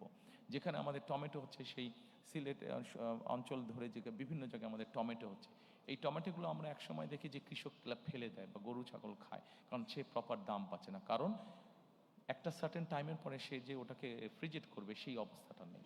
কাজে এই সবগুলো জিনিসকে আমরা মার্ক করেছি এবং ধীরে ধীরে আমরা এই হিমাগার সিস্টেম বা রেফ্রিজারেট সিস্টেমটাকে আমরা গড়ে তুলতে চাই। সম্মানিত উপস্থিতিবৃন্দ, এরপরে আমি আপনাদেরকে অনুরোধ করব কর্মসংস্থান ও যুব উন্নয়নটি দেখার জন্য। কর্মসংস্থান এবং যুব উন্নয়ন, আমাদের প্রায় 27 লক্ষ বেকার আছে, এর মধ্যে 9 লক্ষ হচ্ছে আমাদের শিক্ষিত বেকার। প্রতি বছর বেকারের সংখ্যা বাড়ছে বই কমছে না। আমরা যদি আমাদের ডেমোগ্রাফি দেখি, পপুলেশন ডেমোগ্রাফিটা দেখি যে 15-20 বছর থেকে আমাদের 60-62 বছর পর্যন্ত, তাহলে এটির সুবিধা আমরা পাবো 2040 সাল পর্যন্ত। অর্থাৎ আমাদের যারা এখন ইয়াং জেনারেশন আছে, এদেরকে যদি আমরা আগামী 40 সালের ভিতরে কর্মসংস্থানের ব্যবস্থা করতে না পারি, তাহলে আমরা আমাদের অর্থনৈতিক যে গতি আছে এটিকে আমরা তৈরি করতে পারবো না। অর্থনৈতিক যে সমৃদ্ধি আছে সেই সমৃদ্ধিটাকে আমরা কাজে লাগাতে পারবো না। সেজন্য আমাদেরকে যে কোনোভাবেই হোক আমাদেরকে সিদ্ধান্ত বা পরিকল্পনা গ্রহণ করতে হবে কিভাবে আমরা এত বিপুল সংখ্যক, অর্থাৎ 15-20 বছর থেকে 60-62 বছর পর্যন্ত, যে অর্থাৎ 2040 সালের মধ্যে আমরা আমাদের যুব বলতে যেই শ্রেণীটা আছে, তরুণ বলতে যেই শ্রেণীটা আছে, তাদের কর্মসংস্থানের ব্যবস্থা করতে পারি। আমরা এখানে অনেকগুলো বিষয় চিন্তা করেছি, তার মধ্যে 2-3টি বিষয় আমি আপনাদের সাথে আলোচনা করব। যেমন বিদেশি ভাষা, আমাদের দেশ থেকে প্রচুর মানুষ বাইরে যায়। আমরা যদি এই মানুষগুলোকে যারা বাইরে যায় এদেরকে যদি আমরা ল্যাঙ্গুয়েজ কোর্স দিতে পারি, তাহলে এটি কিন্তু তার জন্য একটা বেনিফিট হবে, এবং ল্যাঙ্গুয়েজ কোর্সের কারণেই কিন্তু সে অনেক জায়গায় দেশের বাইরে অনেক জায়গায় অনেক ইজিলি সে তার কর্মসংস্থানের ব্যবস্থা করতে পারবে। একই সাথে আমরা তাদের দক্ষতা অর্জনের জন্য দেশের বিভিন্ন জায়গায় এরিয়া বেসিসে আমরা বিভিন্ন ট্রেনিং ইনস্টিটিউট আমরা তৈরি করতে চাই, আমাদের এর ভিতরে আমরা যেটা কাজ করেছি সেটা হচ্ছে যে আমরা বিভিন্নভাবে চেক করেছি যে আগামী 10 বছর পর্যন্ত পৃথিবীর কোন কোন দেশে কি কি ধরনের মানুষ যেতে পারে, কি কি ধরনের মানুষ যাওয়ার কাজের স্কোপ আছে, সেটির ভিত্তিতে আমরা আমাদের ট্রেনিং ইনস্টিটিউটগুলোকে ঢেলে সাজানোর পরিকল্পনা করেছি। এর বাইরে আমাদের যেটা লক্ষ্য আছে সেটা এসএমই ঋণ প্রদান, অর্থাৎ এসএমই ছোট বা মিডিয়াম যে ইন্ডাস্ট্রিগুলো হবে সেখানে সহজ শর্তে ঋণ প্রদান করতে চাইছি। আমরা যারা অনলাইনে শপিং করে, অ্যামাজন এবং আলিবাবা এই ধরনের প্রতিষ্ঠানের সাথে আপনাদের অনেকেরই পরিচয় আছে। এইখানে যেই দ্রব্যগুলো পাওয়া যায়, প্রোডাক্টগুলো পাওয়া যায়, এগুলো যে খুব রকেট সায়েন্স টাইপের প্রোডাক্ট তা না, এগুলা বরং এই প্রোডাক্টগুলো খুব সহজেই কিন্তু তৈরি করা সম্ভব হয়। আমরা যেটা করতে চাইছি, আমরা আমাদের এসএমই এন্টারপ্রেনার যারা থাকবে তাদেরকে আমরা এনকারেজ করতে চাইছি যে তারা এই ধরনের ছোট ছোট ছোট ছোট সেট আপগুলো তারা করুক, এবং আমরা সরকার থেকে তাদেরকে বিভিন্ন রকম সহযোগিতা করবো। অ্যাট দ্য সেম টাইম আমরা অ্যামাজন এবং আলিবাবা এই ধরনের প্রতিষ্ঠানের সাথে প্রাইমারি কথা বলেছি যে তারা তাদের প্রকিউরমেন্টটা বাংলাদেশ থেকে করুক। যখন তারা বাংলাদেশ থেকে তাদের প্রকিউরমেন্টটা করা শুরু করবে, খুব স্বাভাবিকভাবেই আমাদের এই মিল ফ্যাক্টরিগুলো চলবে, এবং এই মিল ফ্যাক্টরিগুলো চলা মানেই কর্মসংস্থানের ব্যবস্থা হওয়া। সম্মানিত উপস্থিতিবৃন্দ, আমাদের আগামী দিনের লক্ষ্য হচ্ছে আমরা যেই পরিকল্পনাই গ্রহণ করি না কেন, প্রত্যেকটি পরিকল্পনা অন্যতম প্রাইমারি লক্ষ্য হচ্ছে আমাদের কর্মসংস্থান তৈরি করা, যত বেশি সংখ্যক কর্মসংস্থান তৈরি করা।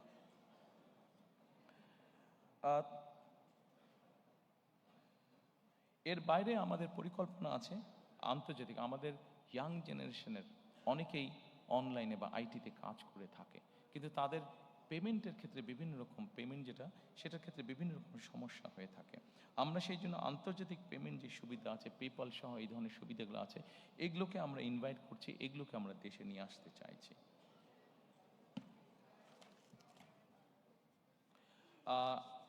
সম্মানিত উপস্থিতিবৃন্দ, এরপরে আমি শিক্ষা, মানব সম্পদ এবং স্বাস্থ্য সেবা এটির প্রতি আপনাদেরকে নজর দিতে বলবো। আমাদের শিক্ষা খাতে জিডিপির 5% আমরা বরাদ্দ করতে চাইছি, অবশ্যই একবারে না, সেটা পর্যায়ক্রমিকভাবে করতে চাইছি। আমরা ফ্রি ওয়াইফাই বিভিন্ন ইম্পর্টেন্ট জায়গাগুলোতে ফ্রি ওয়াইফাই আমরা ইন্ট্রোডিউস করতে চাই। আপনারা বলতে পারেন যে ফ্রি ওয়াইফাই এত সহজ নাকি দেওয়া? এটার জিনিসটা এমন হবে, কেউ যদি কোথাও ফ্রি ওয়াইফাইটা ব্যবহার করতে চায়, সে লগ ইন করার পরে তাকে ছোট একটি অ্যাড দেখতে হবে। অ্যাডটি ভালো লাগুক বা না লাগুক, অ্যাডটি তাকে দেখতে হবে। এই জন্য অ্যাডটি দেখতে হবে যে অ্যাডের মাধ্যমে ওখানকার যে খরচটা, সেই খরচটা উঠে আসবে, এবং তারপরে সে হয়তো 1 ঘন্টা বা 1.5 ঘন্টা সেই ফ্রি ওয়াইফাইটি ব্যবহার করতে পারবে। এর বাইরে আমরা ওয়ান টিচার ওয়ান ট্যাব, আমাদের প্রথমে প্রাইমারি স্কুল এবং তারপরে সেকেন্ডারি স্কুলে যত টিচার আছেন তাদেরকে আমরা পর্যায়ক্রমিকভাবে একটি ট্যাবের আন্ডারে নিয়ে আসতে চাইছি, যার মাধ্যমে তারা যেমন শিক্ষা দিতে পারবেন, একইভাবে তাদেরকে কোনো ট্রেনিং ইনস্ট্রাকশন দিতে হলে সেই ট্যাবের মাধ্যমে তাদেরকে আমরা সেন্ট্রালি সেই কাজটি আমরা করতে পারবো। আমরা প্রাথমিক এবং মাধ্যমিক শিক্ষা ব্যবস্থায় স্কুল ইউনিফর্ম ইন্ট্রোডিউস করতে চাচ্ছি। অবশ্যই এটা আমরা সরকারের পক্ষ থেকে এই ইউনিফর্মটি দিতে চাচ্ছি। এই ইউনিফর্মটি দেওয়ার একটা অন্যতম কারণ হচ্ছে, স্বাভাবিকভাবে সবাই যখন একই ইউনিফর্ম পরবে তখন বাচ্চাদের মধ্যে একটা ডিসিপ্লিন আসে, একটা ইউনিটি আসে, সেই মানসিকতাটা আমরা গড়ে তুলতে চাইছি। এরপরে আমি আপনাদেরকে দৃষ্টি আকর্ষণ করতে চাইছি যে স্বাস্থ্য সেবাতে আমি চেষ্টা করছি একটু দ্রুত যেতে, অনেকক্ষণ সময় আছে, অনেকের ধৈর্য চ্যুতি হচ্ছে। আমি এরপরে স্বাস্থ্যতে আসতে চাচ্ছি। সম্মানিত উপস্থিতিবৃন্দ, স্বাস্থ্যতে আমরা যেটা মনে করি, দেখুন বাংলাদেশ 20 কোটি মানুষ, আমরা হয়তো অনেক কিছু বলতে পারি, কিন্তু 20 কোটি মানুষকে স্বাস্থ্যসেবা দেওয়া কোয়াইট কস্টলি ম্যাটার। কিন্তু তার আগে যদি আমরা কাজ করি, যেটা এখন ইউরোপে তারা করছে, ইউরোপও তার ছোট ছোট দেশ, অল্প অল্প পপুলেশন, কিন্তু তারাও স্বাস্থ্যসেবা সম্পূর্ণ দিকে হিমশিম খাচ্ছে। সেখানে বাংলাদেশের মতন দেশকে হিমশিম খেতেই হবে। সেই জন্য আমরা যেটা জোর দিতে চাইছি সেটা হচ্ছে প্রিভেনশনের উপরে আমরা জোর দিতে চাচ্ছি। অর্থাৎ আমরা যদি একটা মানুষকে প্রথমেই অসুস্থ হওয়া থেকে বাঁচাতে পারি, তাহলে অবশ্যই সেই মানুষটি আর হসপিটালে যাচ্ছে না। হসপিটালে না গেলে হসপিটালের উপরে চাপটা কম পড়ছে। কাজেই এই কাজটি করার জন্য, প্রিভেনশনটাকে আমরা করার জন্য আমরা প্রায় 1 লক্ষের মতন স্বাস্থ্যকর্মী নিয়োগ দিতে চাচ্ছি সারা দেশে, যেই স্বাস্থ্যকর্মীদের অধিকাংশ হবেন নারী। এই স্বাস্থ্যকর্মীরা মানুষের বাসায় বাসায় যাবে, গ্রামে গ্রামে বাসায় বাসায় যাবে, শহরেও বাসায় বাসায় যাবে, গিয়ে তাদেরকে স্বাস্থ্যসেবাটা ঘরে দেবে এবং তাদেরকে অ্যাওয়্যার করবেন যে এটা কাজ না করলে ডায়াবেটিক হবে না, এটা কাজ না করলে হাই প্রেশার বা কার্ডিয়াক প্রবলেম হবে না, এটা কাজ না করলে কিডনি প্রবলেম হবে না। এই ধরনের জিনিসগুলোকে তারা অ্যাওয়্যার করবেন। তার ফলে আমরা চাচ্ছি যে প্রথমেই যদি একজন মানুষকে অসুস্থ হওয়া থেকে বাঁচানো যায়, তাহলে সরকারের যে রিসোর্স আছে সেটার উপর চাপটা কম পড়বে। যেই রিসোর্স আছে সেটা দিয়ে যারা সত্যিকারভাবে অসুস্থ হবেন তাদেরকে কিছুটা হলেও বেটার ট্রিটমেন্ট দেওয়া যায়। আমরা প্রাইভেট পার্টনারশিপ একটি বিষয় চিন্তা করছি। এটা সকল অসুখ বিসুখের ক্ষেত্রে না, এগুলো যেটা প্রাণঘাতী, যেমন ক্যান্সার আছে, যেমন কার্ডিয়াক প্রবলেম আছে, এই ধরনের যেগুলো আছে, বা কিডনি ডায়ালিসিস আছে, এই ধরনের যেগুলো সিরিয়াস অসুখ বিসুখ আছে, সেগুলোর ক্ষেত্রে আমরা প্রাইভেট পার্টনারশিপের কথা চিন্তা করছি। অর্থাৎ আমরা যদি সরকারি হাসপাতালে দেখি যে একটা লম্বা কিউ আছে, সরকারি হাসপাতালে যে ফ্যাসিলিটি দিচ্ছে সেটা সবাইকে দিতে পারছে না, কাজে সেখান থেকে কিছু রুগী নিয়ে একই ফ্যাসিলিটি যেখানে প্রাইভেট হসপিটাল আছে, যেটা স্ট্যান্ডার্ড মেনটেন করতে পারবে, আমরা সেই রুগীটাকে নিয়ে সেখানে ট্রান্সফার করে দিতে যাচ্ছি। সেটার কস্টটা সরকারের পক্ষ থেকে বিয়ার করা হবে। এইভাবে আমরা পাবলিক পার্টনারশিপ তৈরি করতে যাচ্ছি সিলেক্টেড কিছু অসুস্থতার ক্ষেত্রে, সিলেক্টেড কিছু অসুখ যেগুলা লাইফ সেভিং সর্ট অফ, যেগুলো রিস্ক হয়ে যায় মানুষের জন্য, সেই ধরনের অসুখ বিসুখের ক্ষেত্রে আমরা এই কাজটি করতে, জ্বর সর্দি কাশির ক্ষেত্রে নয়।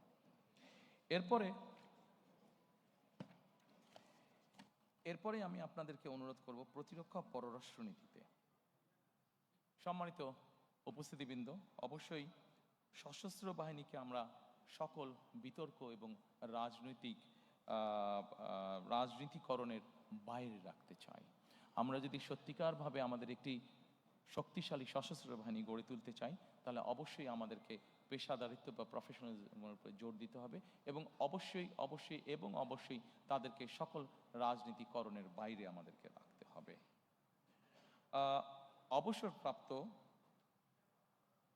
অবসরপ্রাপ্ত সেনা সদস্যদের ক্ষেত্রে আমরা ওয়ান র্যাঙ্ক ওয়ান পেনশন পলিসিটা চালু করতে চাইছি।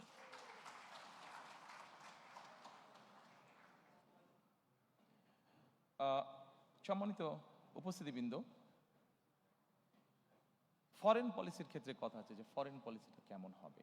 আমি এক বাক্যে আপনাদেরকে বলছি, দেখুন, বাংলাদেশে 20 কোটি মানুষ, আমরা এর আগেই বলেছি বহু 4 কোটি বেকার আছে, স্বাস্থ্যর বিষয় আছে, কর্মসংস্থানের বিষয় আছে। আমাদের ফরেন পলিসিটা খুব সংক্ষেপে যদি বলি সেটাই হবে, অর্থাৎ আমার দেশের স্বার্থ, আমার দেশের মানুষের স্বার্থ রক্ষা করে যাদের বন্ধুত্ব সহযোগিতা পেলে আমরা আমাদের দেশে নতুন ব্যবসা বাণিজ্য প্রতিষ্ঠিত করতে পারবো, আমার দেশের মানুষের কর্মসংস্থানের ব্যবস্থা করতে পারবো, আমাদের দেশের অর্থনৈতিক অবস্থা শক্তিশালী হবে, অবশ্যই আমার দেশের স্বাধীনতা এবং সার্বভৌমত্ব অক্ষুণ্ণ রাখবে।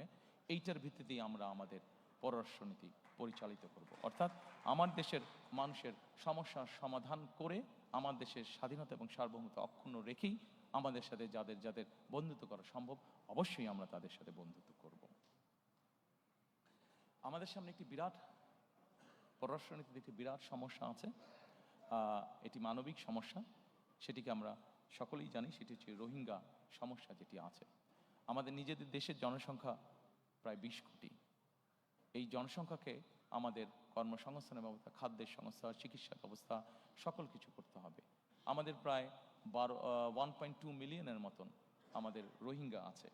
তারাও মানুষ, মানবিক দৃষ্টিকোণ থেকে অবশ্যই তাদের দেশে যে অবস্থা, আমরা এখানে বাংলাদেশ তাদেরকে আশ্রয় দিয়েছে, অবশ্যই আমরা তাদেরকে দেখব, কিন্তু অ্যাট দ্য সেম টাইম আমরা চাবো যে তাদের এলাকায়, তাদের ঘরে তাদের জন্য সেফ একটা সিচুয়েশন তৈরি হোক এবং ধীরে ধীরে তারা তাদের এলাকায় ফিরে যাক। অর্থাৎ আমরা রোহিঙ্গা প্রত্যাবর্তন, সেফ প্রত্যাবর্তন আমরা নিশ্চিত করতে চাই। সম্মানিত উপস্থিতি, আমাদের পদ্মা, তিস্তা সহ বিভিন্ন নদীর পানির বন্টনের আমাদের কিছু অসুবিধা আছে। আমরা চাই যাদের সাথে আমাদের এই অসুবিধা আছে তাদের সাথে বসে আলোচনা করে আমরা এই সমস্যার সমাধান করতে চাই, যাতে আমার দেশের মানুষ তার পানির ন্যায্য হিসাব পেতে পারে। আমরা আমাদের পররাষ্ট্র মন্ত্রণালয়কে মোর অ্যাক্টিভ করার মাধ্যমে আমাদের যে প্রায় 1.5 কোটি প্রবাসী বিদেশে আছেন, তারা যাতে আরও বেটারভাবে ট্রিটেড হন, সেই বিষয়ে আমরা উদ্যোগ গ্রহণ করতে চাই। আমাদের যে বিভিন্ন দূতাবাসগুলো আছে সেগুলোকে মোর মডার্নাইজ এবং মোর অ্যাক্টিভ করার মাধ্যমে।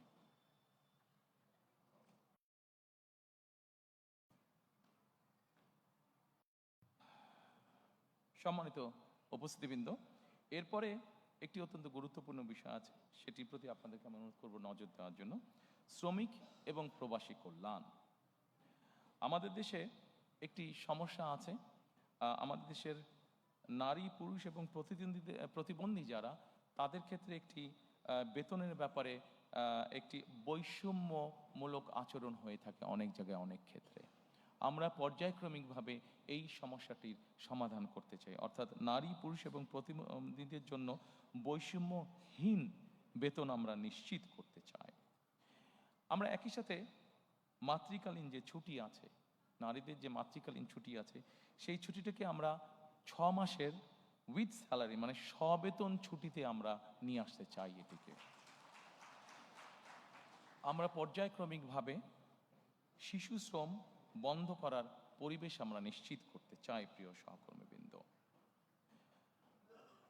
আমাদের যে 1.5 কোটি প্রবাসী আছেন, এই প্রবাসীদের জন্য আমরা একটি প্রবাসী কার্ড ইন্ট্রোডিউস করতে চাই। এই কার্ডটি তাকে ব্যাংকিং ফ্যাসিলিটি দিবে এবং এই কার্ডটির মধ্যে তার সব রকম ডিটেলস থাকবে। যখন উনি ফিরে আসবেন, এই কার্ডটির মাধ্যমে উনি কি কি কাজ করছেন সেটার উপরে ভিত্তি করে যাতে তাকে আমরা একটা দেশে সুন্দর পরিবেশের নিশ্চয়তা দিতে পারি। এটিকে আমরা নাম দিয়েছি, যেটি আমরা প্রবর্তন করতে চাই, এটিকে আমরা নাম দিয়েছি প্রবাসী কার্ড।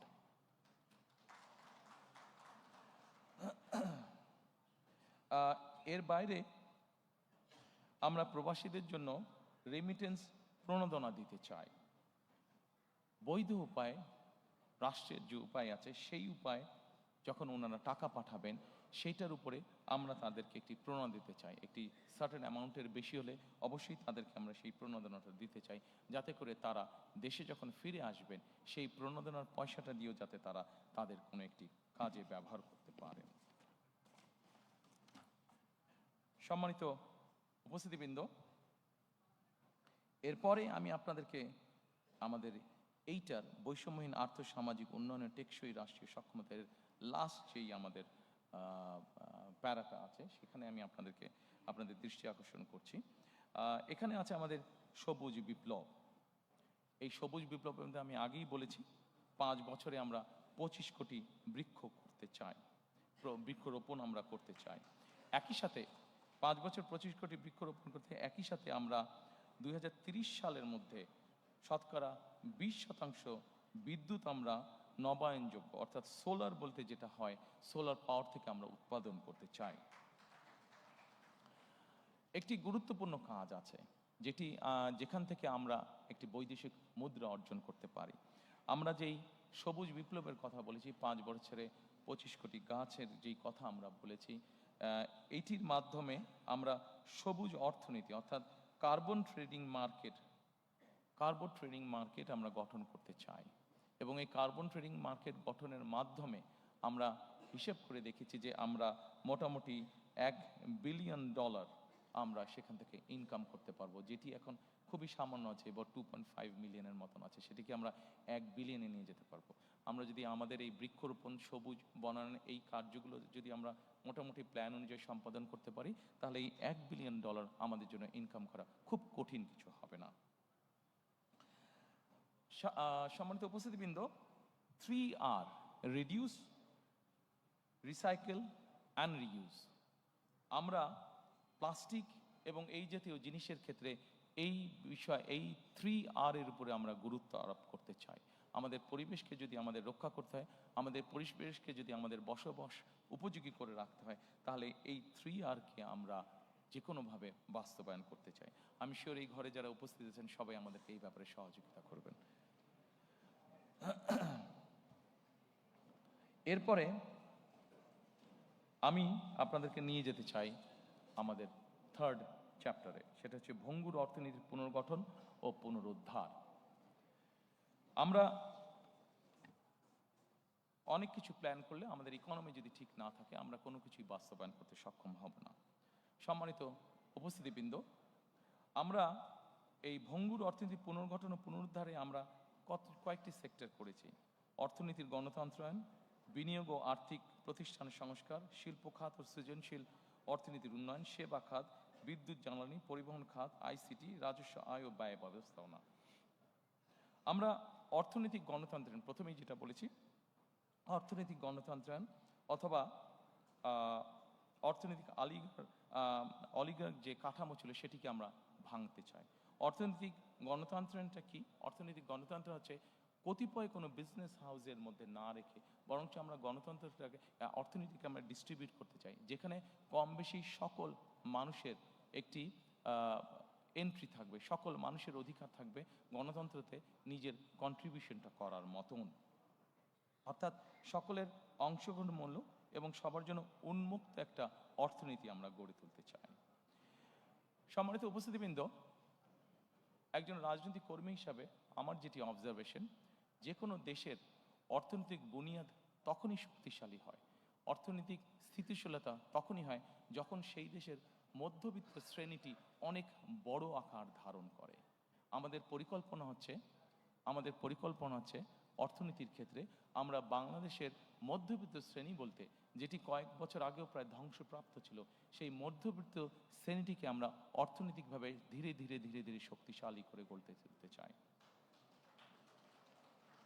আমি আগেই বলেছি, আমাদের অর্থনৈতিক বা যে কোনো পরিকল্পনার মূল অন্যতম লক্ষ্য হচ্ছে কর্মসংস্থান তৈরি করা। যত বেশি সংখ্যক কর্মসংস্থান, যে কোনো বিনিয়োগ বলেন, যে কোনো অর্থনৈতিক কার্যক্রম বলেন, প্রত্যেকটিতে আমাদের লক্ষ্য থাকবে কর্মসংস্থানের তৈরি করা, যত বেশি সংখ্যক কর্মসংস্থান। কারণ আমরা মনে করি যত বেশি সংখ্যক কর্মসংস্থান আমরা তৈরি করতে সক্ষম হব, তত বেশি অর্থনীতি বা ইকোনমি তত বেশি সচল হবে আমাদের।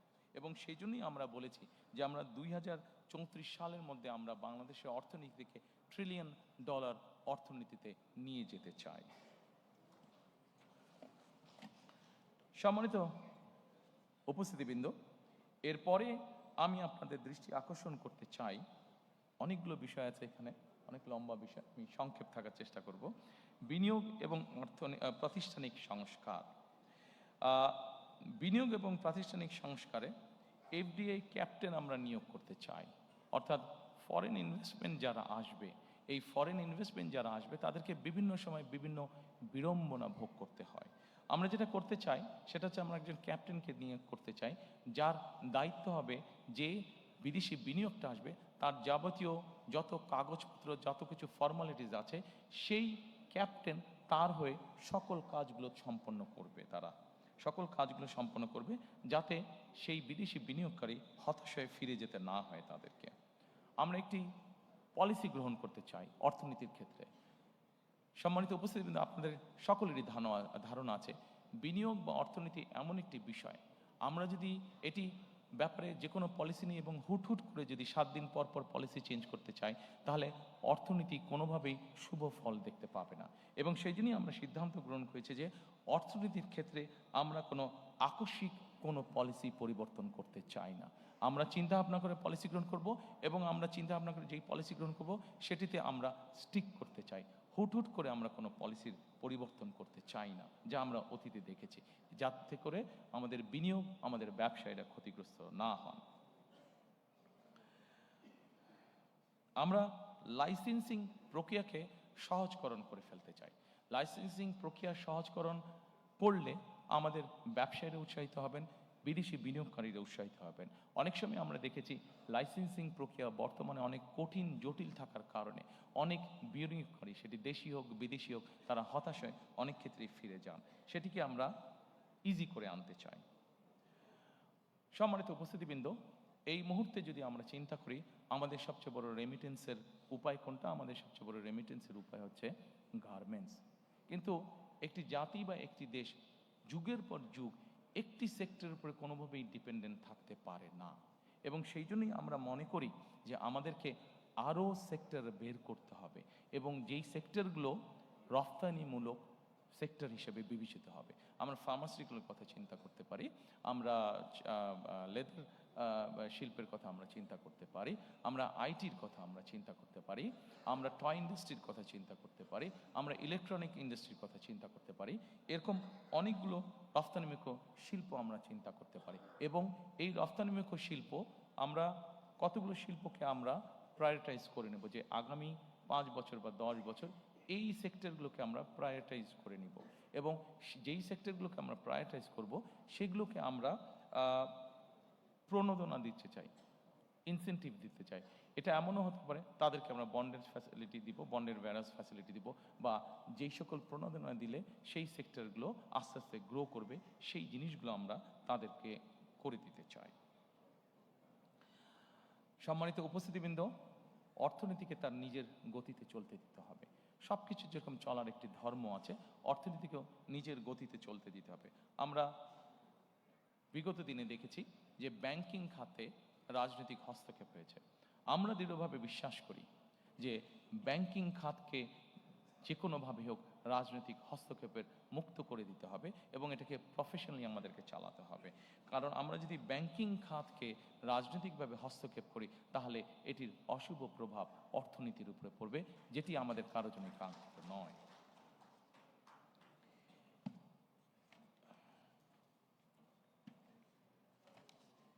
এরপরে আমি আপনাদেরকে অনুরোধ করব শিল্প খাত ও সৃজনশীল অর্থনীতির উন্নয়ন এই বিষয়টি দেখার জন্য। এর মধ্যেই আমি আপনাদের কাছে বলেছি যে আমরা নতুন নতুন শিল্প গঠনের আমরা চেষ্টা করব। এর মধ্যে একটি বিষয় আছে, বিশেষ করে ক্ষুদ্র ও কুটির মাঝারি শিল্প যেটা আছে, এগুলোকে আমরা টার্গেটেড সাপোর্ট আমরা দিতে চাই। এগুলোকে আমরা টার্গেটেড সাপোর্ট দিতে চাই, যে এসএমই আছে, ক্ষুদ্র এবং কুটির শিল্প যেগুলো আছে। আমরা এর আগে দেখেছি, বিগত সময়ে আমরা দেখেছি অনেক বিনিয়োগ হয়েছে কিন্তু কর্মসংস্থানের ব্যবস্থা হয়নি। আমরা 100 মিলিয়ন দিয়ে একটা ফ্যাক্টরি যদি করি, কিন্তু ওটাতে যত না মানুষ কর্মসংস্থানের ব্যবস্থা হবে, আমরা যদি 10 মিলিয়ন দিয়ে বা 1 মিলিয়ন দিয়ে কোনো ফ্যাক্টরি করি, আমরা দেখেছি যে সেখানে অধিক কর্মসংস্থানের ব্যবস্থা হয়ে থাকে। সেজন্যই আমরা আভ্যন্তরীণ শিল্প ভিত্তিকে শক্তিশালী করা এবং শিল্প খাতের বহুমুখীকরণের লক্ষ্যে আমাদের সরকার বিভিন্ন ধরনের প্রণোদনা প্রদানের পরিকল্পনা আমরা গ্রহণ করেছি। বিশেষ করে ক্ষুদ্র, কুটির এবং মাঝারি শিল্পে সুনির্দিষ্ট বা টার্গেটেড সাপোর্ট প্রদানের উপরে আমরা বিশেষ গুরুত্ব আরোপ দিতে চাই। এখানে বিভিন্ন রাজনৈতিক কারণে, বিভিন্ন কারণে বাংলাদেশের বহু শিল্প বন্ধ হয়ে গিয়েছে। শিল্প বন্ধ হওয়া মানেই অর্থনীতির গতি থেমে যাওয়া। শিল্প বন্ধ হওয়া মানেই বহু মানুষ বেকার হয়ে যাওয়া। শিল্প বন্ধ হওয়ার মানেই বহু মানুষের সংসার বসে যাওয়া, বহু শিক্ষার্থীর জীবন নষ্ট হয়ে যাওয়া।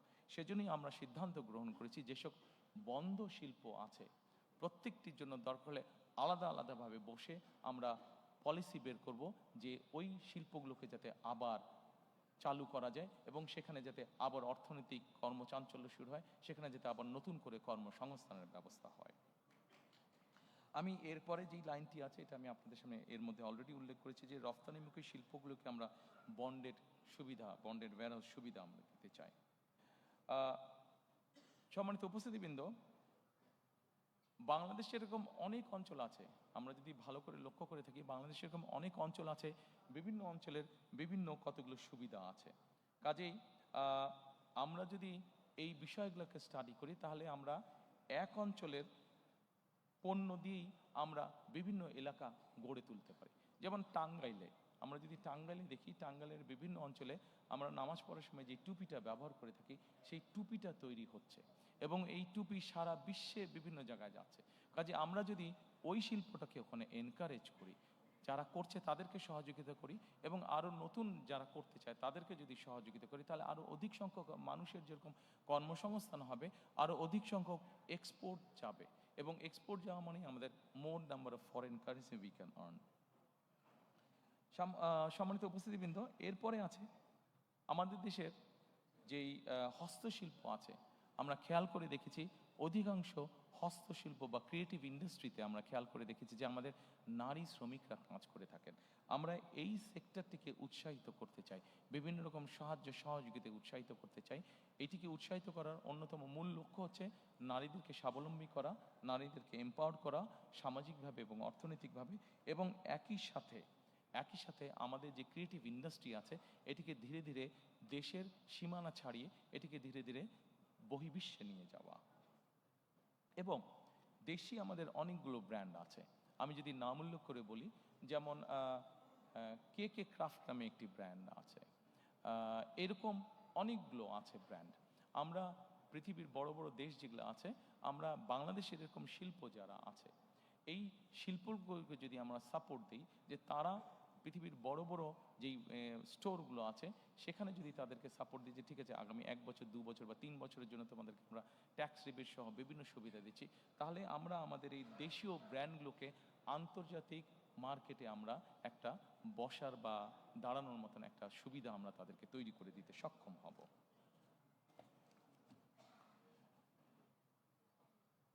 সম্মানিত উপস্থিতিবৃন্দ, এরপরে আপনাদেরকে আমি অনুরোধ করব সেবা খাতের প্রতি দৃষ্টি দেওয়ার জন্য। সেবা খাতের জন্য দৃষ্টি দেওয়া।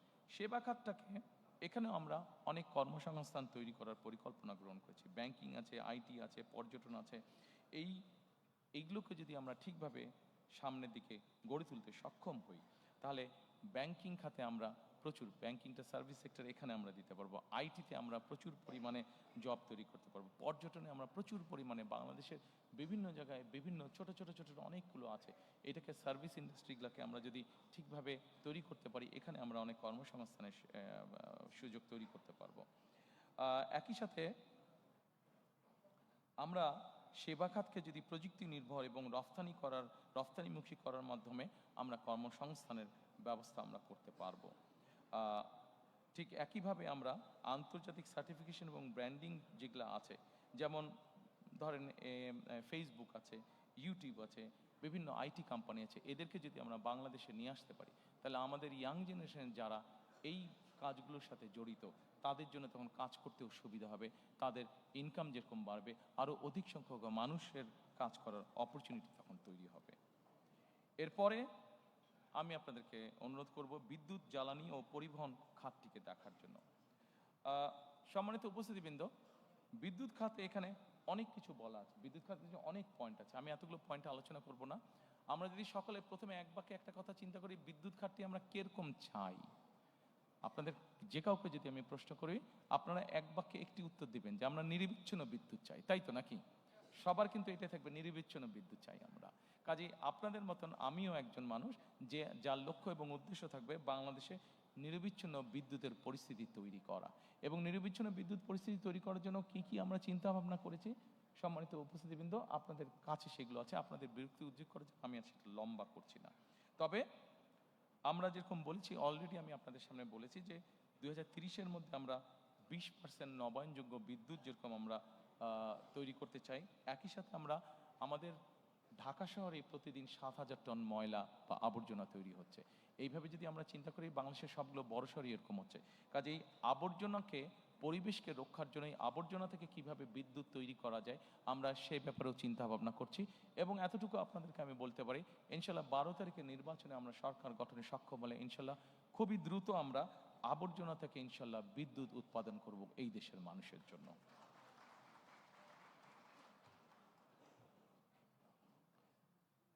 সম্মানিত উপস্থিতিবৃন্দ, এরপরে আছে যোগাযোগ ও পরিবহন খাত। যোগাযোগ এবং পরিবহন খাতের খুব সংক্ষেপে যদি আমরা নিয়ে আসি, আমরা সম্পূর্ণ বাংলাদেশটাকে আমরা রেল লাইনের মাধ্যমে কানেক্টিভিটি আমরা তৈরি করতে চাইছি। রেল লাইনের মাধ্যমে অবশ্যই রোড আছে, রাস্তাঘাট, হাইওয়ে, মোটরওয়ে, বাস, ট্রাক, এগুলো অবশ্যই আছে, কিন্তু রেলওয়ের মাধ্যমে, এই জন্য আমি আপনাদের সামনে কথাটা তুলে ধরলাম যে রেলওয়েকে যদি আমরা ডেভেলপ করতে পারি, তাহলে কিন্তু মানুষের যাতায়াত খরচ, সেটা নিজের যাতায়াত খরচ হোক অথবা পণ্য পরিবহন হোক, সেটি অনেকাংশে কমে আসবে। এই কমে আসার ফলে যেটি হবে, মানুষ যেরকম সহজে যাতায়াত করতে পারবে, আমরা যদি সারা দেশে রেলওয়ে কানেক্টিভিটি তৈরি করতে পারি, মানুষ যেরকম সহজে যাতায়াত করতে পারবে, একই সাথে তার ব্যবসা বাণিজ্যের ক্ষেত্রেও সুবিধা হবে, তার পণ্য পরিবহনের সুবিধা হবে, অর্থাৎ তার জন্য ইকোনমিক্যালি জিনিসটা অনেক বেশি ভায়াবল হবে। আমাদের দেশের নৌ পরিবহন বা জলপথ যেটা আছে, আনফর্চুনেটলি অনেক খাল বিল বন্ধ হয়ে গেছে। এই ব্যাপারে আপনাদেরকে এর মধ্যে আমি বলেছি যে আমাদের 20,000 কিলোমিটার খাল খননের পরিকল্পনা রয়েছে। এই খাল খননের মাধ্যমে একই সাথে বিভিন্ন নদীগুলোকেও যদি আমরা সক্ষম হই ড্রেজিং করা বা খনন করার জন্য, আমরা প্রত্যাশা করি যে আমরা যে নৌপথে চলাচলের ব্যবস্থাটাকে আমরা অনেক ডেভেলপ করতে পারবো। কারণ আমাদের দেশটা এমনি একটু পপুলেশন বেশি, শুধু রোড কমিউনিকেশন দিয়ে আমরা সকলের যাতায়াত ব্যবস্থা নিশ্চিত করতে পারবো না। কাজে আমাদের যত অল্টারনেটিভ আছে, সবগুলো উপায়কে আমাদের দেখতে হবে, সবগুলো উপায়কে আমাদের ব্যবহার করতে হবে। সম্মানিত উপস্থিতিবৃন্দ, এরপরে আপনাদেরকে আমি অনুরোধ করব এই চ্যাপ্টারে আইসিটি, এই ডিপার্টমেন্টে আইসিটি যেই চ্যাপ্টারটি আছে সেটা রাখার জন্য আমি খুব সংক্ষেপেই যাচ্ছি, অনেকক্ষণ সময় নিয়ে নিয়েছি আপনাদের। আইসিটিতে আমরা আমাদের যে পরিকল্পনা, সেটা হচ্ছে সাইবার নিরাপত্তা এবং এআই সহ 5টি খাতে আমরা পরিকল্পনা গ্রহণ করছি 2 লক্ষ, এবং ফ্রিল্যান্সিং ও কন্টেন্ট ক্রিয়েশনে আমরা 8 লক্ষ, অলটুগেদার অ্যাবাউট 10 লক্ষ কর্মসংস্থানের আমরা চিন্তা ভাবনা করছি। আমাদের ইয়াং জেনারেশন, যেমন ধরেন আমাদের ইয়াং জেনারেশন যারা সে কন্টেন্ট ক্রিয়েশনের কাজ করে থাকেন, আপনাদের অনেকেই জানা আছে সাউথ কোরিয়া যে দেশটি, এরা এখানে যারা ইয়াং জেনারেশন আছে এরা কন্টেন্ট ক্রিয়েশনে খুব ভালো করে থাকে, এবং খুব সম্ভবত গত বছর তাদের শুধু কন্টেন্ট ক্রিয়েশন থেকেই তাদের ইনকাম ছিল, দেশের ইনকাম ছিল প্রায় $12 বিলিয়ন। কাজে তারা যদি পারে, আমাদের ইয়াং জেনারেশন না পারার কোনো কারণ নেই। আমাদের কিছু পলিসিগত বিষয় আছে, সেই পলিসিগুলোকে আমাদেরকে সঠিকভাবে গ্রহণ করতে হবে। পলিসিগুলো গ্রহণ করার মাধ্যমে আমরা যদি এই ছেলে মেয়েদেরকে ট্রেনিং দিতে পারি, একটু তাদেরকে বিভিন্নভাবে সহযোগিতা করতে পারি, আমরা দৃঢ়ভাবে বিশ্বাস করি যে এখানে 8 লক্ষ আমরা বলেছি, 8 লক্ষের বেশি আমরা তৈরি করতে পারবো, এবং প্রচুর পরিমাণ বৈদেশিক মুদ্রা আমরা এখান থেকে অর্জন করতে সক্ষম হব। আমরা সবার জন্য এখানে বলেছি দ্রুত এবং নির্ভরযোগ্য ইন্টারনেট, বিনামূল্যে উচ্চগতির দ্রুত এবং ইন্টারনেট। বিনামূল্যে কিভাবে আমরা প্রোভাইড করতে চাই, ওটার ভিতরে ছোট্ট যে সিক্রেটটা আছে এটা আমি আপনাদের সামনে তুলে ধরেছি, কাজেই এইটিতে আমি আবার রিপিট করলাম না, সময় নষ্ট হবে। সম্মানিত উপস্থিতিবৃন্দ, আমাদেরকে একটি বিষয়ে খুবই সিরিয়াস হতে হবে। এই বিষয়টিতে আমাদের বহু মানুষ কষ্ট পাচ্ছেন, বিশেষ করে নারী সমাজের সদস্যরা, তাদেরকে বিভিন্নভাবে হেনস্থা করা হচ্ছে। সেটি হচ্ছে জাতীয় সাইবার নিরাপত্তা, সাইবার বুলিং এবং নাগরিক তথ্য, বিশেষ করে সাইবার বুলিং। আমাদের নারী সমাজের সদস্যরা বিভিন্নভাবে সাইবার বুলিংয়ের শিকার তারা হচ্ছে। কাজেই এ ব্যাপারে আমাদেরকে কঠোর এবং কঠোর পদক্ষেপ গ্রহণ করতে হবে। আইনগুলোকে আমাদের ঠিক করতে হবে, এবং শুধু আইন ঠিক না, আইন যাতে সঠিকভাবে কাজ করে সেই পদক্ষেপ আমরা গ্রহণ করব, যাতে বুলিংয়ের শিকার কেউ না হয়। যারা বুলিং করবে তাদেরকে অবশ্যই দেশের আইন অনুযায়ী শাস্তি পেতে হবে, এটি আমাদেরকে যে কোনো মূল্যে নিশ্চিত করব আমরা। এরপরে এখানে একটি উল্লেখ করে নেই আপনাদের সামনে, আপনাদের অনেকেরই জানা আছে, তারপরে আমি উল্লেখ করছি। বাংলাদেশে এই মুহূর্তে যে আইসিটি মিনিস্ট্রি আছে, আপনাদের অনেকেরই জানা আছে, এই আইসিটি মিনিস্ট্রি 2003 সাল পর্যন্ত এটি অন্য সায়েন্স অ্যান্ড টেকনোলজি মিনিস্ট্রির সাথে খুব সম্ভব এটি সম্পর্কিত ছিল। বেগম খালেদা জিয়া সরকারের সময় আইসিটি এখন যে মিনিস্ট্রি আছে এটিকে বের করে নিয়ে এসে আলাদা একটি মিনিস্ট্রি গঠন করা হয়। অর্থাৎ 2004 সালে বিএনপি সরকার এই আইসিটির গুরুত্বটি অনুধাবন করেছিল, এবং সেইভাবে সেটিকে গুরুত্ব দিয়ে আলাদা মিনিস্ট্রি গঠন করেছিল।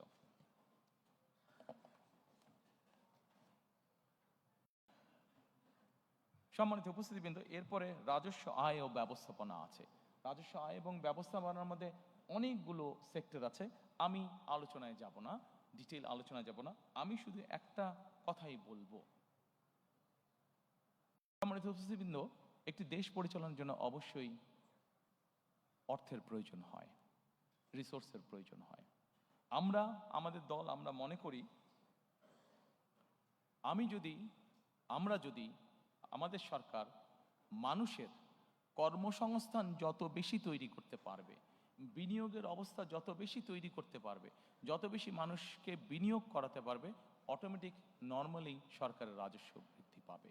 আমি সেই জন্যই বরাবর আপনাদের সামনে বলেছি, আমাদের মূল লক্ষ্যই হচ্ছে যত বেশি সংখ্যক কর্মসংস্থান তৈরি করা, যত বেশি সংখ্যক দেশি এবং বিদেশি বিনিয়োগকারী যারা আছেন তাদেরকে উৎসাহিত করা, প্রতিষ্ঠান তৈরি করা, বিনিয়োগ করা, বিনিয়োগের মধ্যে শিল্প এবং শিল্প প্রতিষ্ঠান তৈরি করা, যাতে করে বেশি সংখ্যক মানুষ কর্মসংস্থানের সুযোগ পায়। কারণ বিনিয়োগ করলে নিজে থেকেই রাজস্ব আয় বাড়বে।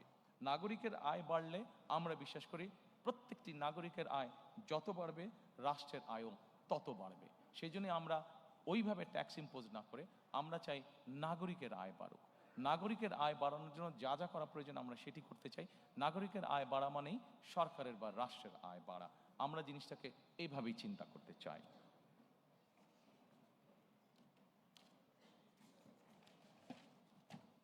এরপরে সম্মানিত উপস্থিতিবৃন্দ, আপনাদেরকে অঞ্চল ভিত্তিক সুষম উন্নয়নের মধ্যে আমি নিয়ে যেতে চাই।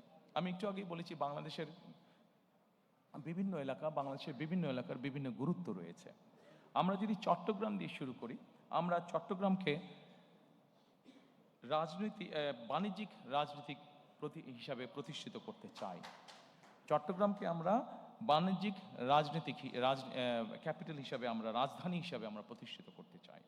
ঠিক একইভাবে উপস্থিতিবৃন্দ, সম্মানিত উপস্থিতিবৃন্দ, উত্তর অঞ্চল, আমরা সকলেই জানি যে বাংলাদেশের উত্তর অঞ্চল হচ্ছে একটি কৃষি নির্ভর এলাকা, কৃষি নির্ভর এলাকা। কাজে এই কৃষি নির্ভর এলাকা যেহেতু, সেই জন্যই আমরা চাই উত্তর অঞ্চলে কৃষি রিলেটেড কি কি ইন্ডাস্ট্রি হতে পারে, সেই ধরনের ইন্ডাস্ট্রি যারা এরই ভিতরে করছেন বা করতে চান, সেই মানুষগুলোকে আরও প্যাট্রোনাইজ করা, এনকারেজ করা, যাতে তারা সেই ধরনের কৃষি, সেই ধরনের শিল্প তারা গড়ে তুলতে চান। এরই ভিতরে আমি আপনাদের সামনে তুলে ধরেছি যে বরেন্দ্র অঞ্চল যেটা আছে, বরেন্দ্র প্রজেক্ট যেটা আছে, সেটিকে আমরা পুনরায় চালু করতে চাই। এর বাইরে আমি এর ভিতরেই বলেছি যে আম সংরক্ষণ, যেমন আমাদের প্রচুর আম হয় রাজশাহীতে, প্রচুর আম হয় চাঁপাইনবাবগঞ্জে, এই আমগুলোকে কিভাবে প্রিজার্ভ করা যায়, বা আমগুলোকে, যেগুলো আম নষ্ট হয়ে যেতে পারে, সেগুলো নষ্ট হবার আগে বাই প্রোডাক্ট কী কী তৈরি করা যেতে পারে, কৃষি সংক্রান্ত আরও যেগুলো বিভিন্ন পণ্য উৎপন্ন হচ্ছে, সেগুলোকে কীভাবে বাই প্রোডাক্ট করা যেতে পারে। প্রচুর আমাদের আলুর প্রোডাকশন হয়, আলুর বাই প্রোডাক্ট কী কী হতে পারে, সেই ধরনের ইন্ডাস্ট্রিগুলোকে গ্রো করতে সহযোগিতা করা। গ্রো করার মাধ্যমে একদিকে যেরকম ইনভেস্ট হবে, ঠিক একইভাবে প্রচুর কর্মসংস্থানের ব্যবস্থা হবে। এরপরে আমাদের যে হাওড় বাওড় আছে, এরপরে যেটি স্লাইড, সেটিতে আমি যাওয়ার অনুরোধ করব। আমাদের দেশের বিভিন্ন জায়গায় বিভিন্ন হাওড় বাওড়ের কারণে বিভিন্ন প্রাকৃতিক দুর্যোগ বা বন্যা হয়ে থাকে। এই প্রাকৃতিক দুর্যোগ এবং বন্যাকে নিয়ন্ত্রণ করার জন্য অবশ্যই আমাদের টেকসই বাঁধ দরকার, এবং ব্লু ইকোনমি, এটির মাধ্যমে আমাদের হাওড় বাওড় জায়গাগুলো আবার দেখতে অনেক সুন্দর, দেখতে যেহেতু সুন্দর এইগুলো, সেই জন্য এগুলোর মাধ্যমে আমরা এগুলোকে প্রোটেক্ট করার মাধ্যমে আমরা উপকূল উন্নয়ন বোর্ড গঠনের একটি পরিকল্পনা আমাদের আছে। এই উপকূল উন্নয়ন বোর্ড গঠনের মাধ্যমে আমরা ব্লু ইকোনমি এবং পর্যটনকেও এখানে এনকারেজ করতে চাই। এরপরে আপনাদেরকে আমি অনুরোধ করব যে নগরায়ণ ও আবাসন এবং নিরাপদ টেকসই ঢাকা বিনির্মাণ। সম্মানিত উপস্থিতিবৃন্দ, ঢাকা পৃথিবীর যে কোনো দেশের রাজধানী থেকে অত্যন্ত পপুলেট একটি জায়গা। এখন কেন মানুষ ঢাকায় আসছে? ঢাকায় মানুষ এসে বসবাস করছে অনেকগুলো কারণে। সন্তানের চিকিৎসা, বাবা মায়ের চিকিৎসা, সন্তানের লেখাপড়া, জব সিকিউরিটি, এনভায়রনমেন্ট, সব কিছু মিলিয়ে মানুষ ঢাকাতে কিছুটা বেটার ফিল করে। কিন্তু আমরা যদি এই ফ্যাসিলিটিগুলো যদি আমরা বিভিন্ন জায়গায় আমরা তৈরি করতে পারি, ঢাকার আউটস্কার্টে যদি আমরা যেই ডিস্ট্রিক্টগুলো আছে সেখানে যদি তৈরি করতে পারি, এবং সেখানে যদি খরচ কম হয় একজন মানুষের থাকার, সেখানে যদি ভালো স্কুল থাকে, সেখানে যদি ভালো ট্রিটমেন্টের ব্যবস্থা থাকে, সেখানকার পরিবেশটা যদি সিকিউর হয়, তাহলে আমরা মনে করি যে মানুষ সেখানেই থাকবে। হ্যাঁ, এখানে একটি বিষয় আছে, সেখানে থাকবে কিন্তু কাজ করবে কোথায়? কাজ সে ঢাকায় করতে পারে। একটু আগে আপনাদেরকে আমি বলেছি যে আমরা চাই রেল লাইনটাকে ডেভেলপ করার জন্য, আমাদের পাবলিক ট্রান্সপোর্টটা। এখন এই মুহূর্তে ঢাকা থেকে চট্টগ্রাম যে রেলগাড়িটা আসে, সেটার গতি 35 থেকে ম্যাক্সিমাম 40 মাইল। কিন্তু এটাকে যদি ঘন্টায় আমরা, রেল লাইন যেটা আছে সেটাকে আমরা সঠিকভাবে তৈরি করে এটাকে যদি ঘন্টায় আমরা 80 মাইলে নিয়ে আসতে পারি, বা 100 মাইলের কাছাকাছি নিয়ে আসতে পারি, তাহলে কিন্তু চট্টগ্রাম থেকে ঢাকায় আসতে আপনার 2-2.5 ঘন্টার বেশি লাগার কথা না। এবং 2-2.5 ঘন্টা যদি লাগে, তাহলে সময় লাগে, তাহলে যে কোনো মানুষ সেখান থেকে এসে ব্যবসা বাণিজ্য বা যেই কাজ থাকুক সেরে আবার একই দিনে ফিরে যেতে পারবে। ঠিক এইভাবে আমরা যদি ঢাকার আশেপাশের সিটিগুলোতে আমরা স্যাটেলাইট টাউন গড়ে তুলতে পারি, এবং সেখানকার সাথে যদি রেল কমিউনিকেশন আমরা তৈরি করতে পারি, এবং মোটামুটি 1 ঘন্টা 45 মিনিটের মধ্যে মানুষ আসা এবং যাওয়া যদি করতে পারে, তাহলে আমরা ধারণা করছি যে বহু মানুষ তখন ঢাকা শহরে আর থাকবেন না। যেই ফ্যাসিলিটি ঢাকা শহর আছে সেগুলো আমরা ওখানে দিতে পারবো, এবং তার যেহেতু যাওয়া আসার জন্য ইজি হবে, তখন সেই মানুষগুলো তারা ওখানেই থাকবেন। শুধু যার কর্মস্থল ঢাকায়, সে শুধু আসবেন, এসে কাজ শেষ করে আবার চলে যাবেন। পৃথিবীর অনেক উন্নত দেশগুলোতে এভাবে মানুষ করে থাকে। যদি তারা করতে পারে, তাহলে আমরা কেন করতে পারবো না? এটি আমাদের একটা চিন্তা ভাবনা আছে। এরপরে সম্মানিত উপস্থিতিবৃন্দ, আমি আপনাদেরকে অনুরোধ করব পর্যটন খাত দেখার জন্য। অনেকেই আমরা দেখি যে আমাদের দেশে কক্সবাজারের মানুষ যাচ্ছে, আমাদের দেশে আরও কয়েক জায়গায় মানুষ যাচ্ছে, কিন্তু আমরা যদি খেয়াল করে দেখি কক্সবাজারে যে পরিমাণ মানুষ যাচ্ছে, সুন্দরবনে সে পরিমাণ মানুষ যাচ্ছে না। যাচ্ছে, কিন্তু সুন্দরবন কিন্তু অনেকগুলো ছোট ছোট প্রাইভেট সেক্টরে অনেক ছোট ছোট কিন্তু ট্যুরিস্ট স্পট হয়েছে। কেন যাচ্ছে না? এই জিনিসগুলো আমাদেরকে সুন্দরভাবে উপস্থাপন করতে হবে। আমাদের দিনাজপুরে এরকম অনেক পুরনো রাজবাড়ি আছে, অনেক মসজিদ আছে, অনেক মন্দির আছে, যেগুলার ট্যুরিজম ভ্যালু আছে, যেগুলার হেরিটেজ যেগুলা আমাদের, কিন্তু সেই জিনিসগুলোকে আমরা উপস্থাপন করতে পারিনি সঠিকভাবে। নিশ্চয়ই আপনাদের চোখে পড়েছে, আমি যখন লন্ডনে ছিলাম তখন আমি হঠাৎ একদিন খেয়াল করলাম যে সৌদি আরব তাদের ট্যুরিজমের বিভিন্ন বিষয় অ্যাড দিচ্ছে ইন্টারন্যাশনাল টিভি চ্যানেলগুলোতে। তারা বর্তমানে সৌদি আরব তাদের ট্যুরিজমকে এনকারেজ করছে, বিভিন্নভাবে গড়ে তুলছে, ট্যুরিস্ট অ্যাট্রাক্ট করার চেষ্টা করছে। আমাদের এতদিন ধারণা ছিল সৌদি আরবে মানুষ শুধু যায় ধর্মীয় কারণে বা ব্যবসা বাণিজ্যের কারণে, কিন্তু এখন তারা আস্তে আস্তে ট্যুরিজম অ্যাট্রাক্ট করছে। তো সৌদি আরবের মতন দেশ যদি ট্যুরিজম অ্যাট্রাক্ট করতে পারে, তাহলে আমরা কেন পারবো না? আমাদের অনেক স্কোপ আছে, অনেক সুন্দর সুন্দর। আমরা রাজশাহীর আম বাগান যেটা আছে, দিনাজপুরের লিচু বাগান আছে, আমরা সেটিকে ঘিরে কেন ট্যুরিজম তৈরি করতে পারবো না? হল্যান্ডে যদি টিউলিপ গার্ডেন দেখতে যেতে পারে মানুষ, তাহলে আমাদের এখানে আমরা কেন এরকম গার্ডেন কোথাও নেই বা কেন তৈরি করতে পারবো না যেখানে মানুষ দেখতে যেতে পারে? কাজে আমরা যদি চেষ্টা করি, আমরা যদি পরিকল্পনা গ্রহণ করি, অবশ্যই আমরা ট্যুরিজম সেক্টরকে শুধু যে কক্সবাজারই সমুদ্র সৈকত দেখতে যাবে তা না, এর পাশাপাশি অনেক ট্যুরিজম সেক্টর, অনেক স্পট, অনেক ডিফারেন্ট কাইন্ডের স্পট আমরা গড়ে তুলতে পারবো ইনশাআল্লাহ। এরপরে আপনাদেরকে আর কষ্ট দিতে চাইবো না, আমরা লাস্টটাতে আমাদের চলে এসেছি। আমাদের যেই লাস্ট স্তম্ভ, সেটিতে আমরা কম বেশি চলে এসেছি। এটি হচ্ছে ধর্ম, সমাজ, ক্রীড়া, সংস্কৃতি ও সংহতি। প্রথমেই আছে ধর্মীয় সম্প্রীতি ও পাহাড় ও সমতলের নৃগোষ্ঠী। সম্মানিত উপস্থিতিবৃন্দ, এটি অনেক বড় আছে। আমরা প্রথমেই বলেছি ধর্ম যার রাষ্ট্র, যার যার রাষ্ট্র সবার। আমরা এইভাবেই বিষয়টিকে দেখি, এইভাবেই জিনিসটাকে বিশ্বাস করি। আমাদের দেশের এক শ্রেণীর মানুষ আছেন যারা আমাদের জন্ম থেকে মৃত্যু পর্যন্ত আমাদের সাথে থাকেন, জীবনের অনেক গুরুত্বপূর্ণ মুহূর্তে যারা আমাদেরকে বিভিন্ন সময় বিভিন্ন পরামর্শ দিয়ে থাকেন। সেটি আমরা যারা ইসলাম ধর্মে আছি, ইসলাম ধর্মে আছে, যেটি অন্য ধর্ম মানুষ আছেন তাদের ক্ষেত্রেও তাদের ধর্মীয় গুরুরা আছেন। এরা কারা? এরা হচ্ছেন যে আমাদের ইসলাম ধর্ম অনুযায়ী বিভিন্ন ইমাম, মুয়াজ্জিম সহ বিভিন্ন খতিব সাহেবরা, এর বাইরে অন্য অন্য ধর্মের ধর্মীয় গুরুরা আছেন। এই মানুষগুলো অধিকাংশ ক্ষেত্রে আমরা দেখেছি বেশ মানবতার জীবনযাপন করেন অনেকাংশে। আমাদের একটি পরিকল্পনা আছে, ইনশাল্লাহ আমরা সরকার গঠনে সক্ষম হলে আমরা ধীরে ধীরে এই মানুষগুলোকে, আমরা ধীরে ধীরে বিভিন্ন মসজিদ, মাদ্রাসার খতিব, ইমাম সাহেব যারা আছেন, মুয়াজ্জিম সাহেব আছেন, অন্য ধর্মের ধর্মীয় গুরু যারা আছেন, তাদেরকে আমরা সরকারের পক্ষ থেকে একটা সম্মাননার ব্যবস্থা করতে চাই। সম্মানিত উপস্থিতিবৃন্দ, যেহেতু বাংলাদেশ মুসলিম প্রধান দেশ, এই দেশের বহু মানুষ প্রতি বছর হজ করতে যান, কিন্তু আমরা প্রত্যেকবার দেখেছি এই হজের যাওয়া আসার খরচ অত্যন্ত বেশি। অনেক মানুষকে এর জন্য অনেক কষ্ট পোহাতে হয়। আমরা এই খরচটাকে কমিয়ে নিয়ে আসার চিন্তা ভাবনা করেছি এবং আমরা মনে করি আমরা যদি এখানে থার্ড এয়ারলাইনকে এন্ট্রি দিতে পারি, তাহলে আমাদের হজ যাত্রীদের খরচ, টিকিটের খরচ অনেকাংশে কমিয়ে আসবে এবং আমাদের পরিকল্পনার মধ্যে এটা রয়েছে কিভাবে আমরা এই হজ যাত্রীদেরকে সুবিধা দিতে পারবো, তাদের খরচটা কমিয়ে আনতে পারবো। এরপরে আমি আপনাদেরকে ক্রীড়া, আমাদের এই চ্যাপ্টারের ক্রীড়া আছে, ক্রীড়াতে আমি আপনাদেরকে অনুরোধ করব। সম্মানিত উপস্থিতিবৃন্দ, এটি এমন একটা সাবজেক্ট, যেই সাবজেক্টটাতে কম বেশি প্রত্যেকটি মানুষের, সে যখন ইয়াং থাকে, শিশু অবস্থায়, সে যখন তরুণ অবস্থায় থাকে, যুব অবস্থা থাকে, প্রত্যেকটি মানুষেরই কম বেশি আগ্রহ থাকে। আমরা শুধু আমাদের দেশে বিভিন্ন প্রফেশনাল তৈরি করতে চাই। আমাদের দেশে একটি সমাজ ব্যবস্থার মধ্যে হয় ডাক্তার হতে হবে, নাহলে ইঞ্জিনিয়ার হতে হবে, নাহলে আর্কিটেক্ট হতে হবে, অর্থাৎ নাহলে ব্যারিস্টার হতে হবে, এই ধরনের পেশাকে প্রাধান্য দেওয়া হয়ে থাকে। কিন্তু পৃথিবীর অনেক দেশ আছে যেখানে প্রফেশনাল খেলোয়াড় তৈরি হচ্ছে, সেই খেলোয়াড় প্রফেশনালি তৈরি হচ্ছে। আমাদের দেশে এরকম বহুত প্রতিভা আছে যাদেরকে আমরা প্রফেশনালি খেলোয়াড় তৈরি করতে পারি এবং আমাদের পরিকল্পনা রয়েছে আমরা ধীরে ধীরে আমাদের সন্তানদের ভিতর থেকে এরকম প্রফেশনাল খেলোয়াড় আমরা তৈরি করে আনতে চাই। এটি আমাদের অন্যতম পরিকল্পনা অনেকগুলোর মধ্যে। সম্মানিত উপস্থিতিবৃন্দ, এরপরে গণমাধ্যম, শিল্প, সংস্কৃতি আছে।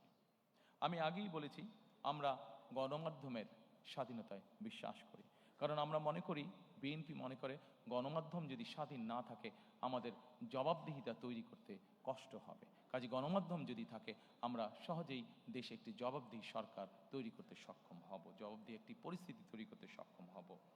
একই সাথে শিল্প এবং সংস্কৃতি, আপনাদের যদি মনে থেকে থাকে, এই শিল্প সংস্কৃতি বিভিন্ন সেক্টরে মানুষকে এনকারেজ করার জন্য, সম্মানী গুণী মানুষদেরকে স্বীকৃতি দেওয়ার জন্য শহীদ রাষ্ট্রপতি জিয়াউর রহমানের সময় 21শে পদক এবং স্বাধীনতা পদক, এই দুটি পদক চালু করা হয়েছিল।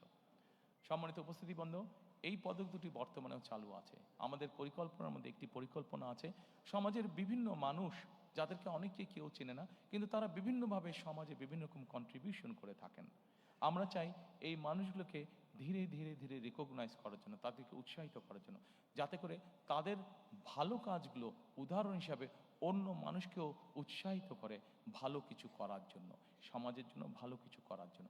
এবং এই মানুষগুলোকে কিভাবে সিলেক্ট করা যায়, এই মানুষগুলোকে কিভাবে এনকারেজ করা যায়, সেই ব্যাপারে আমাদের একটি পরিকল্পনা রয়েছে। আপনারা নিশ্চয়ই জানেন, খেলার প্রসঙ্গে আরেকটু ফিরে আসবো আমি, নতুন কুড়ি নামে একটি অনুষ্ঠান চালু করেছিলেন শহীদ রাষ্ট্রপতি জিয়াউর রহমান। ইনিশিয়ালি নতুন কুড়ি ছিল শুধু মাত্র কালচারাল সাইডে, আমরা এটিকে আরেকটু এনহান্স এখন করতে চাই। আমরা নতুন কুড়িটি যদিও এর মধ্যে ইন্টারিম সরকার চালু করেছে, বাট এটিকে আমরা সরকার গঠনে ইনশাল্লাহ সক্ষম হলে এটিকে আমরা কন্টিনিউ করব, এবং এটির সাথে আমরা কেরাত প্রতিযোগিতাকে অ্যাড করতে চাই এবং নতুন করে স্পোর্টস আমরা অ্যাড করতে চাই, যাতে করে আমাদের দেশের স্পোর্টসে যারা প্রতিভাবান তাদেরকে আমরা বের করে নিয়ে আসতে সক্ষম হই। সম্মানিত উপস্থিতিবৃন্দ, আপনাদেরকে একটি সুখবর দিতে চাই। আমি ইনশাল্লাহ আগামী 10 মিনিটের মধ্যে আপনাদেরকে এখান থেকে ছুটি দিয়ে দিতে পারবো। আমি আমার অনুষ্ঠানের শেষ পর্যায়ে চলে এসেছি, শুধু আপনাদের কাছ থেকে আর 10 মিনিট আমি চেয়ে নিচ্ছি। Dear diplomatic friends, there's a good news. I'll be finishing soon. আমাদের একটি বিষয় আমরা জোর দিতে চাই, সেটি হচ্ছে নৈতিক শক্তি পুনরুদ্ধার। আমাদের দেশে এখন প্রচুর পরিমাণ বিভিন্ন ধরনের মিডিয়া আছে। আমরা যেটি করতে চাই, সম্মানিত উপস্থিতিবৃন্দ, আমরা ছোট ছোট ডকুমেন্টারি তৈরি করতে চাই সমাজের সর্বস্তরের মানুষের জন্য। সেটি শিশু হতে পারে, সেটি একজন নারী হতে পারে, একজন মেয়ে হতে পারে, একজন গৃহিণী হতে পারে, একজন চাকরিজীবী হতে পারে, একজন ব্যবসায়ী হতে পারেন, যে কোনো শ্রেণী পেশার মানুষের জন্য আমরা ডকুমেন্টারি তৈরি করতে চাই। এখন এই ডকুমেন্টারিগুলো কি হবে?